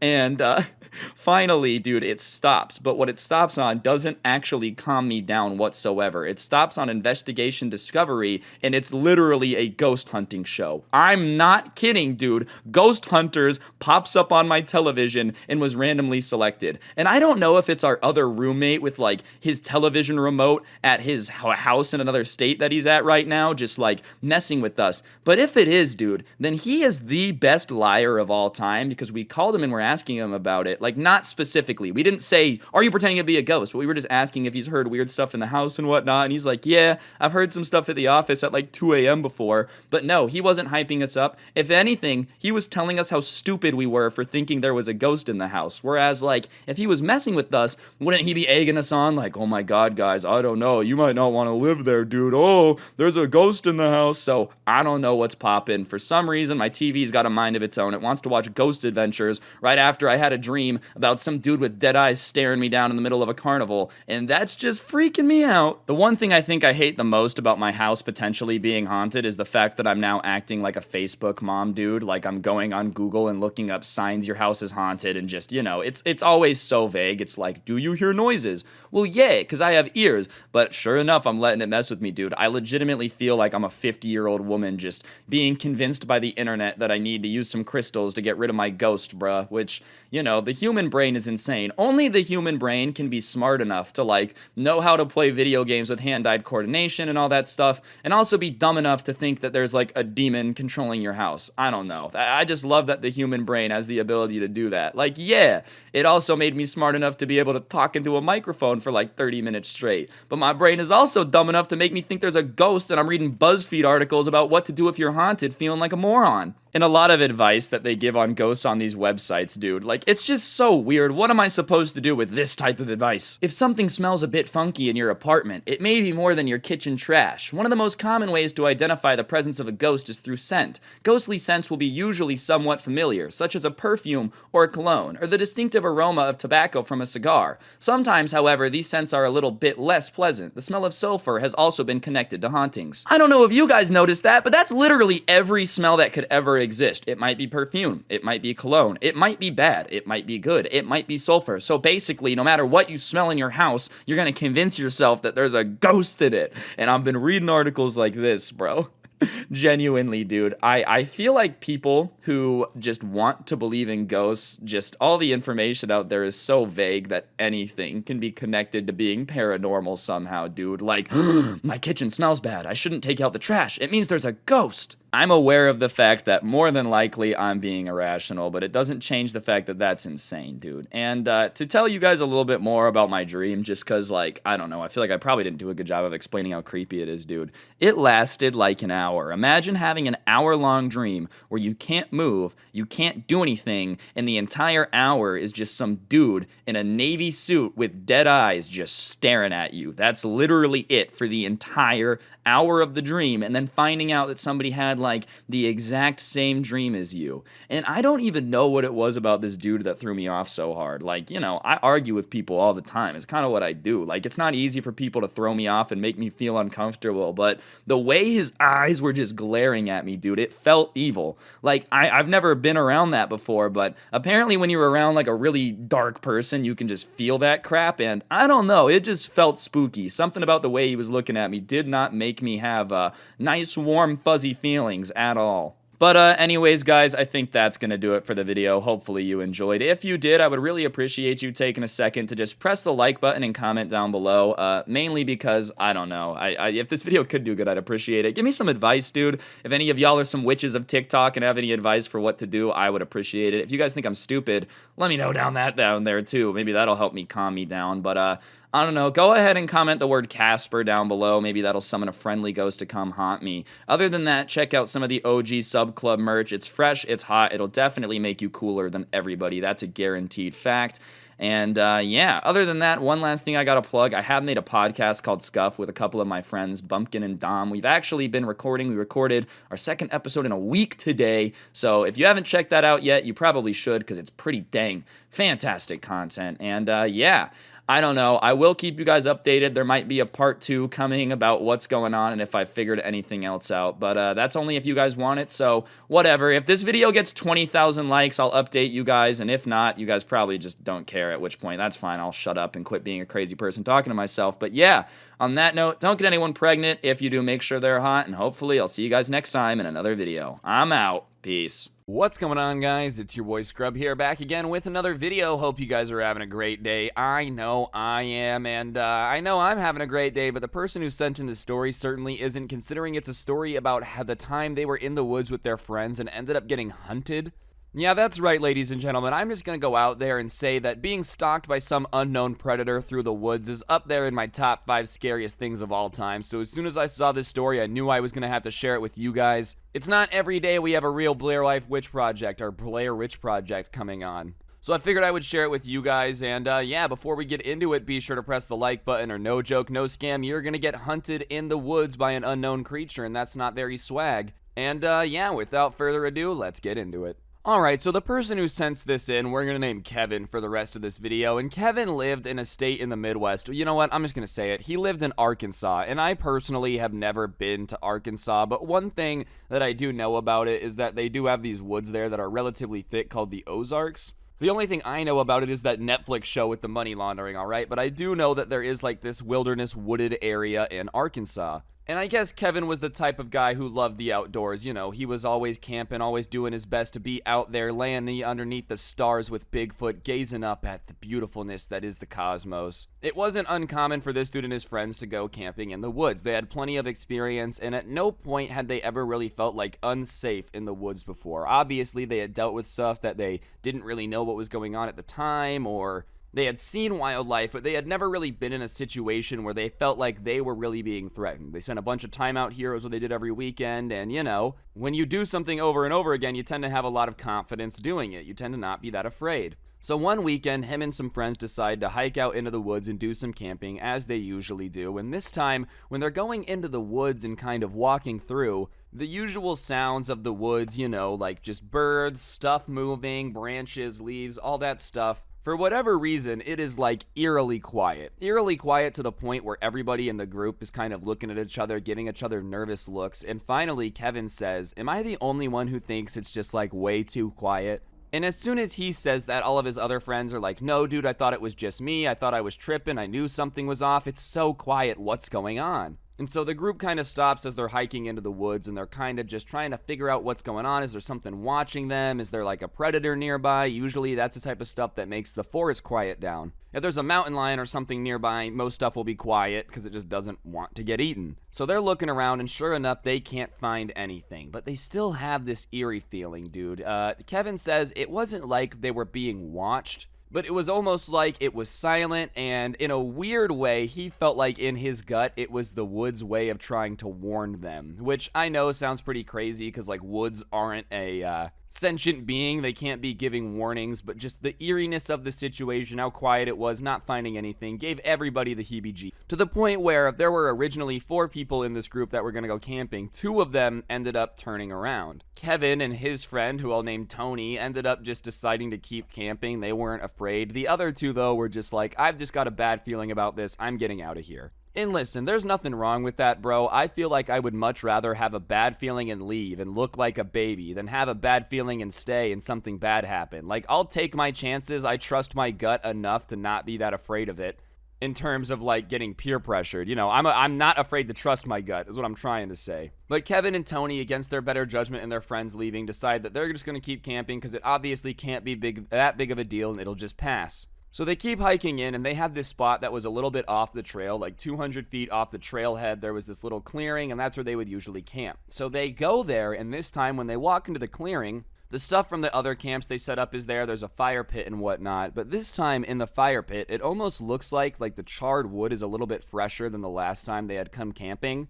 They had used this campsite most recently about a month ago, and it looked like some of the wood in the fire pit had been burned like this morning. It was incredibly fresh. And obviously that makes them a little bit uneasy, but camping isn't illegal. That's what they're doing. So they just decide to ignore it, hope that it was just somebody that had come by once, and they start setting up their camp.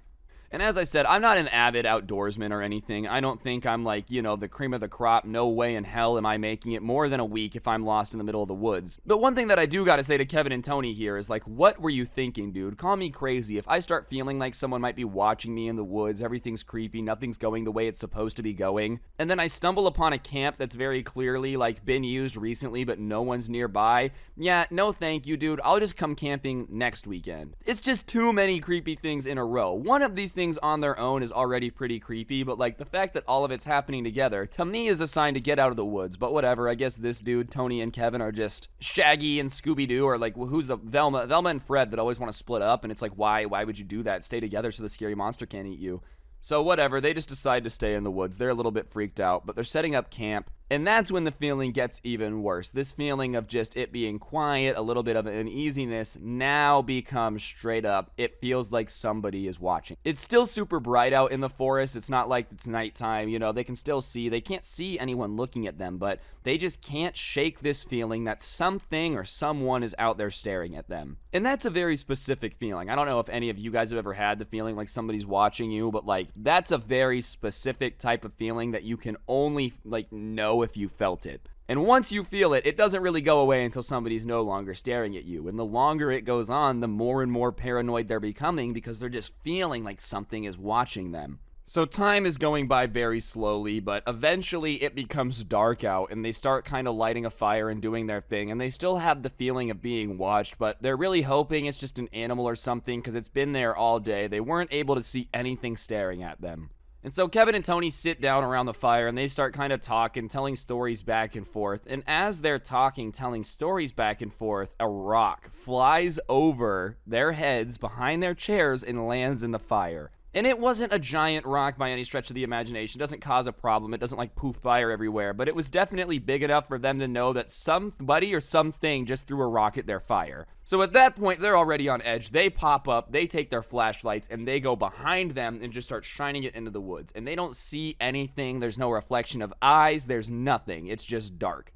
And at that point, they're really freaking out. They've already felt like they're being watched all day, and clearly there's something out there still watching them, and it's messing with them by like throwing rocks at them to make it know, like, oh yeah, I'm here, I'm watching you, So they decide to set up their chairs kind of around the fire in a way where one of them is going to be looking into that side, one of them's going to be looking into this side. So that way, if anything throws a rock or comes close, they'll see it. So they move their chairs around, and the way that this clearing is, it's like completely surrounded by trees on every side of it. So they're looking in two directions, but there's two more sides that are on the side of them that, they can't really see that well. And those are the two sides that the rock didn't come from. Well, about 30 seconds later, after they move, a rock comes from one of the sides that they're not looking at and hits the fire. And here's the thing. The woods, obviously, like it's dark, it should be pretty easy to move around without being seen. But somebody being able to run like 50 feet silently in the dark woods without running, bumping into anything, being seen or heard at all, and then throwing a rock, means that this person clearly has a knack for moving around the woods without being detected, which is terrifying, and it also means that it's still watching them and it's just messing with them. So at that point, they're just freaking out. Another rock comes in, they get up, and they just decide to start packing up their camp. They're like, we're not staying here, I'm not putting up with this, and honestly, I don't blame them either. I would have been done the second I started like feeling like something was off in the forest, to be honest, especially when I felt like somebody was staring at me, watching me. But hey, if you want to make it to the point where creepy thing in the woods is throwing rocks at you, then to each their own, I guess. I really can't stop you. I'm just saying, I'm surprised you made it out of the woods. Anyways, they start packing up their camp as fast as humanly possible. They're not like making it very clean. They're not rolling stuff up nice. They're just trying to get out of there. And they're still feeling like they're being watched, but it's almost like once they start packing up, it stops throwing rocks at them. Like it stops being angry, So they're like, all right, let's get out of here. They get all their backpacks together and they start making their way back to the trail. And it's about a 200-foot walk through the woods. And whereas before they haven't heard footsteps or anything, as they start walking towards the trail, suddenly they start hearing footsteps behind them, as if something's following them. And I don't know if you guys have ever been in this situation, but if you've ever been walking with a friend when you think something's about to go down and you both hear footsteps, like, you know when you don't have to say anything, you don't have to breathe a word, you both just know that you need to run. Like, you just know that something's about to tickle your pickle, and not in a fun way. You just gotta sprint. Just get out of there. Him and Tony just take off sprinting towards the trail, and when they do that, they hear the footsteps behind them start picking up pace. So they're just running through the woods in the dark. They're hitting branches. It's going into their face. Tony gets a big cut on his cheek from like a branch that just stabs him, but he just keeps running. They're just sprinting. They finally get back to the trail, the entire time hearing these footsteps on their back, probably about 15 feet back, and they both turn around and shine the light to try to like, finally, we're in a clearing, you can't hide, who's there? And when they do it, they don't see any one thing, but they're shining their lights into the trees, and they see about 15 feet back where the lights were, this thing kind of like darting from tree to tree. And the way that they described it is like, it looks like a human, but like a naked human in the woods in the middle of the night. And so they're kind of watching it, and they just decide to get out of there. So they just start sprinting down the trail. And they had hiked maybe a mile or two down. So they're running a mile or two, and as they're doing this, they're hearing whatever is following them in the tree line to their left, about 15 feet in, just running alongside of them. And now it's making noises, almost like it's trying to like communicate with other stuff out here. And the noises that it's making are pretty like animalistic. It wasn't human noises or anything, but they're just sprinting. They don't want to try to figure out what it's trying to talk to. They don't want to try to figure out what it is. They're just dipping. So as they're sprinting, they're kind of not saying anything to each other. They're hearing all these noises around them. But one thing that keeps going through Kevin's mind is that, like, I don't want to die in the woods. I don't want to die in the woods. Like, out of every way to go, getting killed by a psychopath in the woods is up there among the absolute worst. Two young lovers going camping, a man with a hook for a hand. Like, it's just literally one of the most stereotypical ways to go of all time. And here he is being chased by something through the woods. So they're obviously being hunted. This thing has been stalking them all day. It was just like waiting till nightfall, I guess. That's horrifying. But finally, they start getting to the point where they can see the cars. And when they can see the cars in civilization, the road that the trail was on was relatively busy, so there was cars every minute or so. All of a sudden, whatever is following them stops. It's like the creature, whatever the hell had been following them, kind of knew that like they were back to the car, they were back to civilization, and its chance to strike was kind of gone now. Because they heard it kind of stop in the tree line and then start to move in deeper. It stopped going from like 15 feet into the tree line to like 20, 25 and kind of move back into the woods. And they're not stopping to try to figure out what's going on. They don't want to figure out where it's going. They don't know if it's going to get back up, if it's going to get a crossbow. They have no clue. So they keep sprinting to the car. They get in the car, they get in, they lock it, they get it going. They haven't said anything to each other, and then they just peel out. And for probably 20 minutes driving back towards the town, neither one of them says a single word. It is just dead silent in that car. And finally, as they're kind of getting back home, they just decided they were going to both crash at Kevin's house. Tony looks at him and he goes, "What the hell was that?" And they kind of look at each other and they finally start talking about it. And they're like, "Dude, I swear to God, that was like a naked person, but not, you know, a normal person, dead ass." They said it kind of looked like Gollum, like a mini thing kind of running between the trees, following them, throwing rocks at them. And it would make sense if it was like a really tiny creature, bro, because I don't know if I really believe in everything. If it was like a 7-foot Bigfoot that was jacked and could just rip your head off your body, it probably wouldn't have been like tossing rocks and being gentle. If it was some Gollum looking thing, like, it doesn't like its odds. I feel like I could beat the out of Gollum. You know what I mean? Like, I'm not trying to say that I would. If Gollum came at me and tried to take my ring, I would simply pick him up and punt him. I would punt him like Adam Vinatieri, bro. Pat McAfee, it'd be over.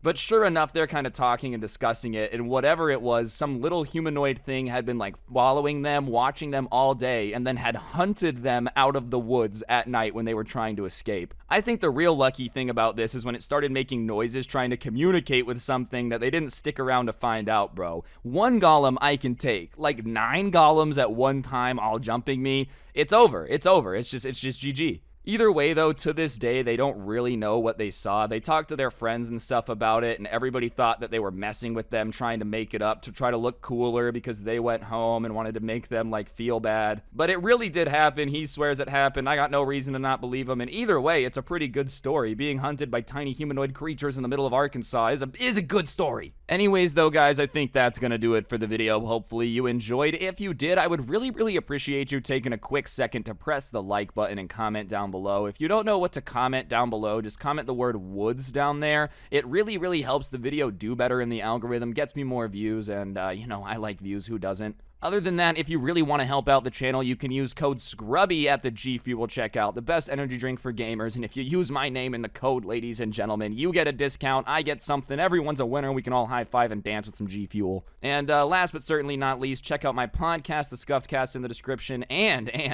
get yourself some of this fantastic merch that's on screen now. I mean, oh my god, look at it. Look at this and tell me any golem-like creature would ever want to hunt you if you were wearing such beautiful clothing.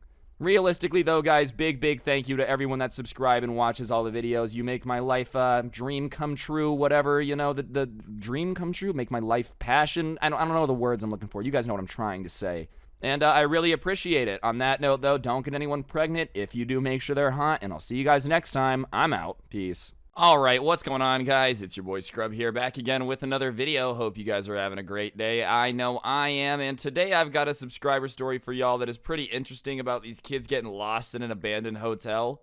Basically one of the most horrifying scenarios I could imagine. You know, personally, myself, I'm not one for running around haunted hotels and daring ghosts to punch me in the balls. That just seems a little too risky. But hey, to each their own. Either way, it should be a pretty fun video, and I figured you guys would enjoy it. Be sure to press the like button, or no joke, no scam whatsoever, you're never gonna own a Lamborghini, so yeah, I would press that button, and without further ado, let's go. On Discord to celebrate. it's okay, it's not good. Nice rack in her ass Brazilian. Just turned 21, but my bank's a million. Swear I'm a little drunk, but it's a hell of a feeling. Alright, ladies and gentlemen, so this story ends up taking place in an abandoned hospital outside of a large city in the Midwest. You know, apparently there's an abandoned hospital somewhere outside Detroit that has, like, become a very popular place for people to explore and go mess around in. Anytime there's any abandoned building near a place, like, obviously all the teenage kids in that area are gonna make up rumors, call it haunted, all that good stuff, because it's just something fun to do on a Friday night other than, like, getting wasted in someone's basement. Regardless, the person that sent in the story, we're gonna call Jim, and Jim and a few friends decided that they were gonna go explore this hospital, take some videos, flex it on Snapchat, and get some street credit and have a good time exploring this abandoned place. There'd naturally been a bunch of rumors that, you know, it had been shut down because of how many crazy people still lived there, or like that the ghosts would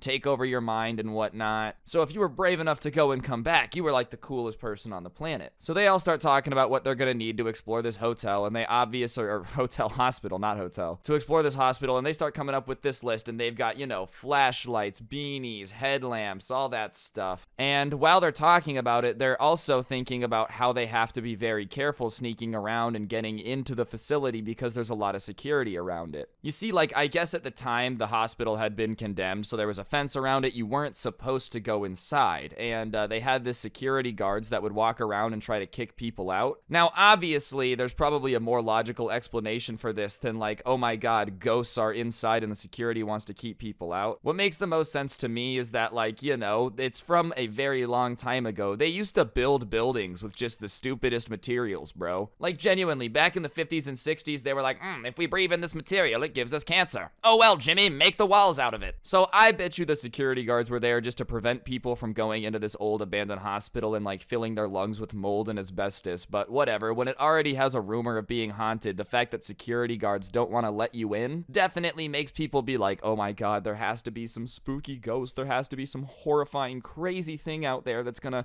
prevent us from ever being able to, you know, come out of this, and that's why they have to prevent us from going in the first place. So whatever, they're all talking about it, they get everything they need, they convince themselves that they have to prepare themselves for ghost knowledge. One of them goes and watches, like, every season of that Ghost Hunters show that used to be on, I don't remember what network it was, but we all know the one I'm talking about. The guys would always wear, like, the black leather bracelets and be like, there's a spirit in here, listen to the spirit box. And the spirit box, like, wouldn't even say anything, you know, but they'd be like, see, it's communicating, you know. They had one guy watch all that, so he knew a bunch about ghosts. And the day comes for them to finally decide to explore and sneak in. So the day comes and they go pick up everybody, and they're all getting into one of their friends' car to head down there and sneak in, obviously at night, because, you know, they don't want to get caught during the day, and it's a lot more fun to explore an abandoned place at night. And they go to get one of their friends, and he ends up backing out. It's the one that's been watching watching the ghost stuff all day, every day to try to get ready for this, and he decides, he's like, nah, man, I'm gonna be honest, I don't really want to go. I don't want to fight with a demon. I'm okay. And before anyone in the comments starts making fun of him, like, look, I'm gonna be honest with you, bro. It probably was not a good idea to just have one person watch a bunch of ghost TV shows before you went. Obviously, that person's gonna be horrified. He just, like, spent the past 72 hours binge watching real life Scooby-Doo out here with, like, ghosts, you know, possessing people, demons and whatnot. And now you want him to lead the charge into the place filled with demons? Y'all should have seen that coming. I could have told you that this guy was gonna back out. But whatever, one of them ends up backing out, so they take this, like, car that's less filled than expected with no ghost expert to this abandoned hospital. And they end up having to park about a mile down the road, turn off all the lights, and, like, sneak into the hospital because there was a security guard, and when it's at night, it's really obvious when a car is coming down an abandoned road. There's not much going on. It's really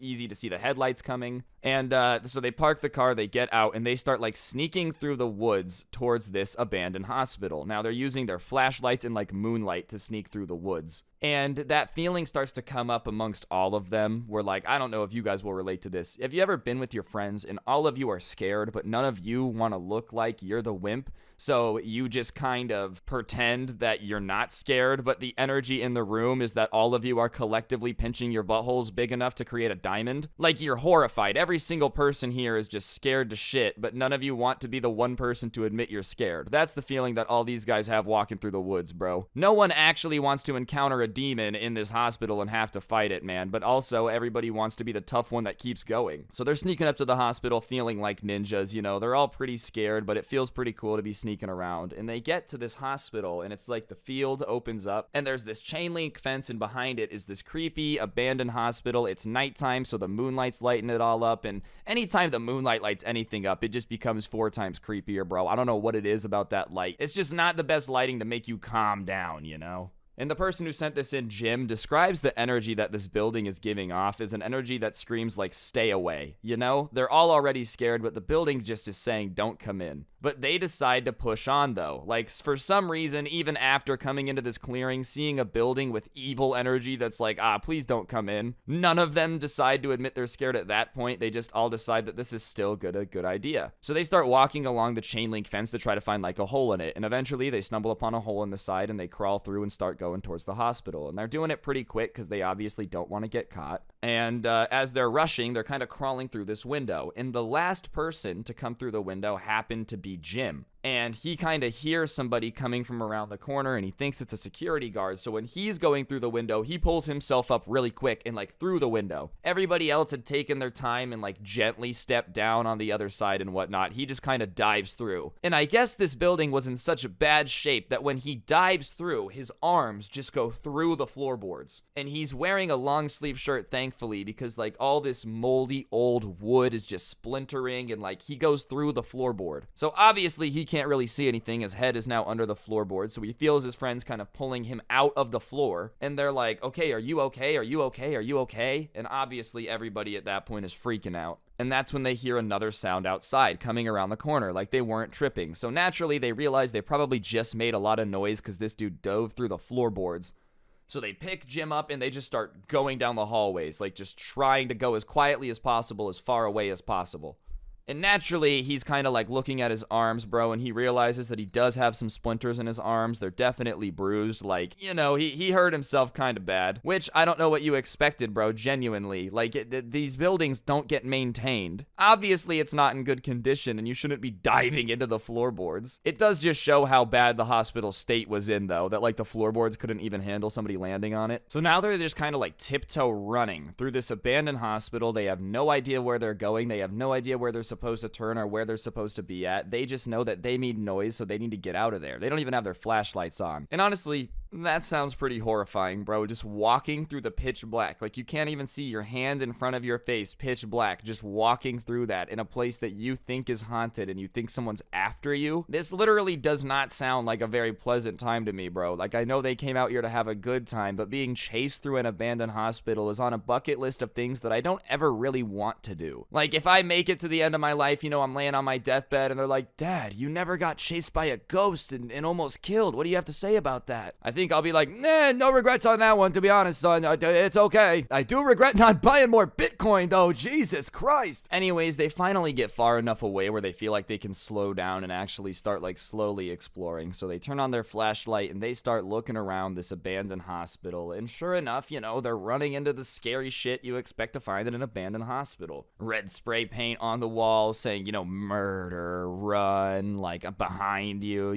just that type of stuff that other teenagers had probably come in and spray painted to mess with people. Old medical equipment, which is honestly just one of the most unsettling types of like old equipment, like old cars are really cool. So some old like technology's pretty sick looking. Nah, old medical technology just gives you bad vibes, bro, because everyone that definitely had surgery with this stuff is dead now, and that's just not chill, and it just looks so like barbaric sometimes. You ever look at like medical equipment from the 1400s, bro, and you're like, no wonder 80% of people who got the bubonic plague died, dog. They were just cutting your legs off with a saw and calling it medicine. But whatever, they're looking through, seeing scary things, which is what you pretty much expect in a place like this. But they finally go into this one room, and in this room there's needles all over the place, and something in the room is just giving off this like vibe of run, like get out of there. It's not spray painted on the walls. This is like get out of here is just the message of the room. And they start to feel like they're getting watched. Do you know what I mean? Like something's watching them.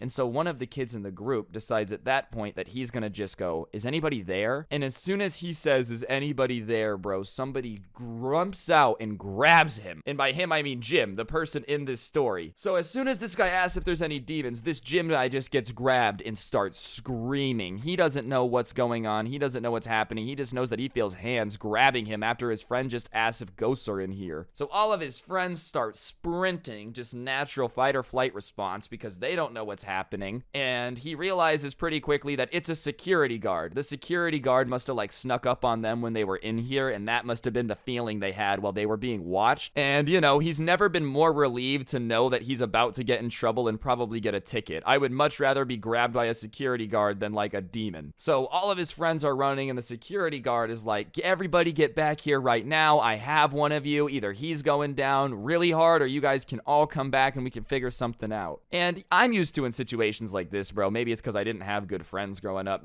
People would run. Like, nobody was coming back for my stupid ass if I got stuck with a security guard. My friends were like, doomf, gone. This guy, though, I guess he's got some, like, real friends. He's got some people that, really care about him, because everybody ends up coming back. So they all come back, and the security guard is like, are you guys kidding me? Do you have any idea how dangerous it is in this building? I've been following you guys. You guys are going to follow me through this hospital. And it's about, 11:30 p.m. at night now when they get caught, and they're kind of just walking through this hospital. And as they get outside, they see his like little security car thing, and he walks them up to the security car, and he's like, look, I'm going to cite you all for trespassing. The police are going to come, and they're going to take you home. Do you guys understand? Like, this is a dangerous building. You guys came through the fence. You cut a hole in the fence, and I have to trespass you. And at that point, the kids start talking to him, and they're like, look, you man, we didn't cut the hole in the fence. It was already there. We came back when you told us to. We're cooperating with you. Is there any way that we can like not get us cited for trespassing and have to have the cops come get us? And the guard's sitting there, and he's kind of got his hand on his chin, and he's thinking, he's like, these kids were doing what they're not supposed to do, but they were cooperative. And he decides that they can pick between either getting cited for trespassing and have the cops come get them and take them home, or they can call their parents, explain that they snuck out to explore the abandoned hospital, got caught by a security guard, tell them everything on the phone in front of the guy, and they could come get him. So obviously in that situation, you're not hyped to have to tell on yourself to your parents, but that's a lot better than jail potentially. So one by one, these tough guys that, were here to explore ghosts end up like calling their parents, and obviously their parents are asleep. And if you've ever woken up your parents to tell them you're doing something stupid, they're like extra mad at you. It's been a while since I've had to tell my parents about anything, but like I remember being a teenager just being horrified to tell my parents the stupid stuff I've done, because I'm like, damn it, I don't really have a good explanation. I'm gonna get in the car. Why'd you do that? What were you thinking? thinking? And I don't have an answer. I was just being stupid. Obviously, I was not at this abandoned hospital, but I know what they were going through at the time. I'm pretty sure it's relatable, but they start like telling, and naturally the parents are freaking out. Are you kidding me? Where are you? What's the address? Da-da-da-da-da. And slowly but surely the parents start rolling up. They're super apologetic to the security guard, which is a good thing. None of these parents are like, why did you catch my son? You know, everybody's on the security guard side. No Karens were involved. But the group as a whole ended up getting grounded for like a month and a half after that, just because waking up your parents in the middle of the night to come get you from an abandoned hospital instead of getting cited for trespassing probably is not the best thing in the world, especially when you snuck out in the first place. But yeah, that's the situation. I don't think the hospital was haunted. Just be on the lookout for security guards stalking you. On that note though, guys, I think that's gonna do it for the video. Hopefully you enjoyed. If you did, I would really appreciate you taking a second to press the like button. Let me know in the comments section down below what you thought of the video, and subscribe if you're new. Turn on those notifications so you never miss another post. If you are in the mood for more content, I do have a podcast called The Scuffed Cast. You can find a link to that in the description down below, along with a link to the intro song and a link to the merch. And if you're in the market for some G Fuel, aka the best energy drink for gamers, be sure to use code SCRUBBY at that checkout. It really does help me out. It helps you out, so let's scratch everybody's backs here, and it's mucho appreciated. On that note though, guys, I'm pretty sure that's everything I gotta plug. Thank you all so much for supporting me. It really is appreciated. And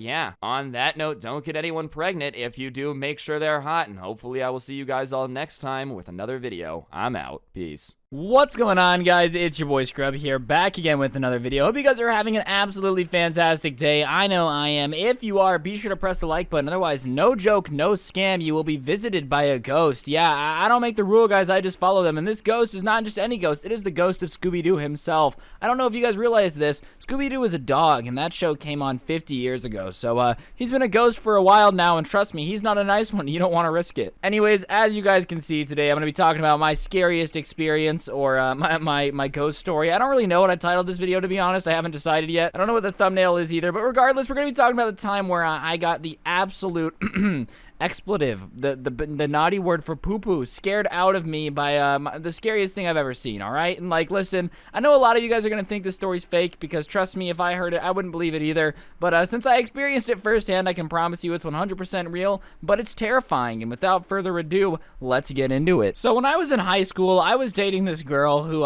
really believed in spooky things, you know, ghosts, skeletons, goblins. At one point, I think she thought Harry Potter was real, and I was like, no, sweetheart, that's just Daniel Radcliffe with glasses. And regardless, you know, she would always want to do scary things. And for the most part, I was down, because I don't believe in anything paranormal, all right? Like, if she was like, oh, let's go into the sewers because there's ghosts, I would be terrified of rats and alligators and homeless people, not ghosts, because I just never believed in any of that stuff. Now, obviously, you guys can call me silly or believe me, whatever you want to do. I don't really care. I just didn't believe in ghosts at all. And to be honest, I'm still really skeptical of what's going on. If I had any logical explanation for the story you're about to hear, trust me, I would have used it by now. But basically, one day she's like, hey, there's this mountain near Las Vegas called Mount Charleston, and she goes, hey, there's a cabin up there that apparently is super haunted, and I want to go to it. And I'm like, okay, yeah, sure, that's fine. And you know, because I wanted to impress the girl, I was like, yeah, that's whatever. Now, obviously, I didn't think the cabin was haunted. By no means was I sitting there like, yeah, I bet you we're about to pull up to the cabin and the ghosts are going to be sitting there like, ayo, what's up? It's your boy, a Rice Gum, back with another video. You know, like, that's just not what I thought was going to happen. Obviously, I'm a little afraid of going to the middle of nowhere to a cabin in the middle of the woods with this girl, but hey, if it makes me look dope and it gets me some action, then I'm down for it. So we plan to go to this cabin, and I'm looking it up, and apparently somebody was murdered in this cabin, so the police, you know, basically shut it down. No one wanted to buy it, because when you buy a house, they have to disclose if somebody's died in the house. And so obviously, when you're shopping for a cabin in the woods, hearing that somebody died in your cabin in the woods 9 times out of 10 is not a good place or a good way to sell your cabin. Like what? The real estate agent's gonna pull up with, and this is where she was decapitated. Yeah, you can actually see right here. Like, no, that's not how you say sell a house. I mean, I'm not a real estate agent, but something tells me that doesn't work. So whatever, the weekend comes and she's like, okay, let's go. So we hop in the whip, you know, the mom car that I had, and we bool on out to this mountain, and we stumble upon this cabin, and we get there around dusk. And you know, I'm usually not a giant scaredy cat, but something about the atmosphere, the lighting, I don't know what it was, but I'm looking at this sketchy cabin being backlit by the sun, and I'm like, oh my god, this place is haunted. Like, I don't know what it is, but, you know, a chill went down my spine, and she's like, okay, are you ready to go in? And I'm like, yeah. And 9 times out of 10, I would only be scared of realistic things. Like, I'd be like, someone could break into a cabin and make me go missing. You know, that's a possibility. But ghosts were never the issue. So, whatever. We go inside, and I'm not even kidding. I felt like I was in Silent Hill or Resident Evil. Like, I felt like I was in Five Nights at Freddy's. 100%, any moment, King Zaboomafoo himself was going to jump out of the closet and hit me with the yeehaw, and then I was going to have to ride my Old Town Road down to Lil Nas X's house. I don't know what that sentence was, but it came out of my mouth. So, whatever. We set up our sleeping bags in the living room. Like, there really wasn't a living room, okay? All the windows were kicked out and there was crap everywhere, you know? But whatever, we set up our stuff in what I think used to be a living room. I didn't really be able to make out what everything was, but it looked like it used to be a living room at one point, right? And my girlfriend immediately starts being like, okay, let's go exploring. And I don't know why. I just had this feeling in the pit of my stomach. I was like, no, don't go exploring. Like, trust me, you're not gonna like what you find. Trust me, you're not gonna enjoy it. But whatever, I was being peer pressured by a cute girl, so obviously I send it, okay? I'm like, yeah, you know, I know in horror movies they say to trust your gut, and every time someone doesn't, they die, but chicks, let's go, full send, you know, if there's a ghost here ready to end me, let's get it on, Donkey Kong, that way I don't have to turn in my homework I haven't done yet. Like, if you think about it, it kind of is a win-win. I get killed by a ghost, I prove that ghosts exist, and I don't have to do my homework, and I don't have to worry about my girlfriend anymore. Like, it's really a dub. So anyways, we go out exploring, right? And we're like getting into the basement, and I don't know why, but as soon as we step into the basement, I just get this feeling of like, nah, dog, get out of here. And I trust my gut. I've seen enough horror movies to know what's going on, so I'm kind of like, yeah, no, I'm not going further into the basement. And she's like, yeah, me neither, I got a bad feeling. So we go back up into the living room, we're chilling in our sleeping bags, and like, I'm telling you, I don't know if when we went into the basement we woke up the demon or like pissed off the ghost or whatever. Like, we didn't, I don't know, like we emoted him on after we knocked him in Fortnite or whatever. But as soon as we're like getting settled in again, there starts to be these noises coming from the basement. And when I say noises, it almost sounds like something's getting dragged across the floor. Now at this point in my head, I'm like, nope, the level of nope is untouchable. I actually feel like running away, screaming like a little girl. But of course, there's a girl in the picture and I have to act tough. And she's like, what do you think it is? And I'm like, probably a raccoon. I don't know. I don't think raccoons are dragging dead bodies across the floor, but hey, maybe raccoons have gotten increasingly violent in the past couple years, all right? I'm by no means a raccoon expert. Who knows? So I'm trying to keep it cool. There's noises coming from the basement that, by the way, apparently somebody died in, you know, no big deal. Just no reason to be crapping your pants except for the fact that maybe somebody died in the basement of the house where you're hearing noises. So after about an hour of it getting dragged around, the noises slow down. So we go a little bit outside and we make a fire and we start cooking our food that we brought with us, right? And like, ever since the noises stopped, I'm feeling way more confident, okay? Now, when there's raccoons dragging other dead raccoons around in the basement, I'm not feeling too hot. I'm not too confident. But when there's no raccoons making noises, that's when it's Scrubby's time to shine, all right? So I'm acting confident. I'm like, oh, are you scared? Like, here, hold my hand. Look at how tough I am. You know, and 30 seconds ago, I was about to ditch you to the raccoon and let you die in the basement. But hey, now, baby, it's me and you to the end of time. 1v1 me, no scopes only. You know what I'm saying? I wouldn't even dump you for a Fortnite skin, girl. So I'm acting all tough, and that's when I see this. So I'm sitting in the back of the fire, and I'm looking at the cabin, and in the window, I start to see something moving, okay? And my first thought is instantly, oh, there's somebody else in the cabin. But then I realize that it's moving back and forth, and I can see, like, through it, okay? And there's no curtains. There's nothing. It's just, like, I can see this thing, and I'm telling you, dog, I do not believe in ghosts. To this day, I still really don't. There's got to be a logical explanation because I don't think ghosts is a logical explanation. But at this point, I'm freaking out, all right? Like, my cheeks are so clenched, I could craft a diamond in between these cheeks, okay? Like, I am petrified. But whatever. I don't say anything to her because she's going to be like, oh, let's go look it out. And I've seen enough horror movies to know every time you go to check it out, you die. Like, that's just automatic. Boom, you're done. So whatever. We go inside and we're trying to go to bed. She passes out. I'm like, girl, we are in a haunted house, okay? I still don't have an explanation, but then I start hearing noises, all right? It sounds like whispering coming from the walls. And listen, I don't believe it. Like, I'm telling you guys, I don't believe in ghosts.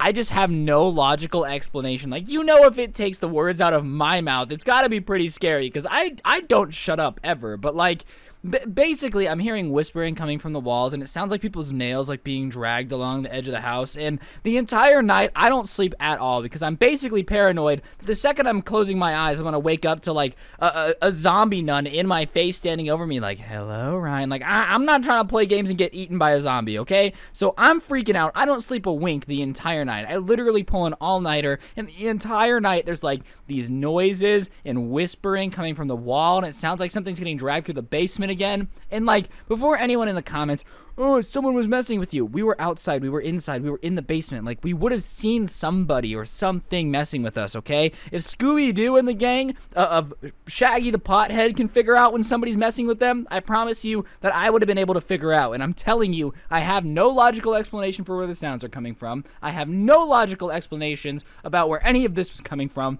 All I know is I'm sitting here, and I'm 99% sure I'm in the middle of a haunted cabin in the woods, and at any second, I'm 100% gonna get eaten by a zombie, and I absolutely die. So the next morning, she rolls over and she's like, "Wow, I haven't slept that good in ages." And I'm like, "Well, good for you. I'm glad to know that if there was a real ghost, the one time there's actually something scary, you sleep. Every other time when there's nothing at all, you're fine." But no, fine. I'm so glad to know that you're an attack dog, all right? Anything out of place, ooh, it's not getting past you. If there was a ghost and you were the only one that we had to rely to guard us, we'd all be doomed. Thank you for that. You're the reason I had to come to this stupid haunted house, and you're the reason that I'm leaving terrified. And like I said, to this day, I have no explanation for what happened. I have no idea what happened, if you want me to be honest with you. I'm terrified. I never went back to that cabin. Anytime somebody brings it up, I'm like, nope, and I tell them the story. I'm 100% certain that place was legit haunted. I don't have a logical explanation. If anyone has a logical explanation for something getting dragged through the basement, whispering in the walls, and tapping on the edge of the house all night, please let me know, because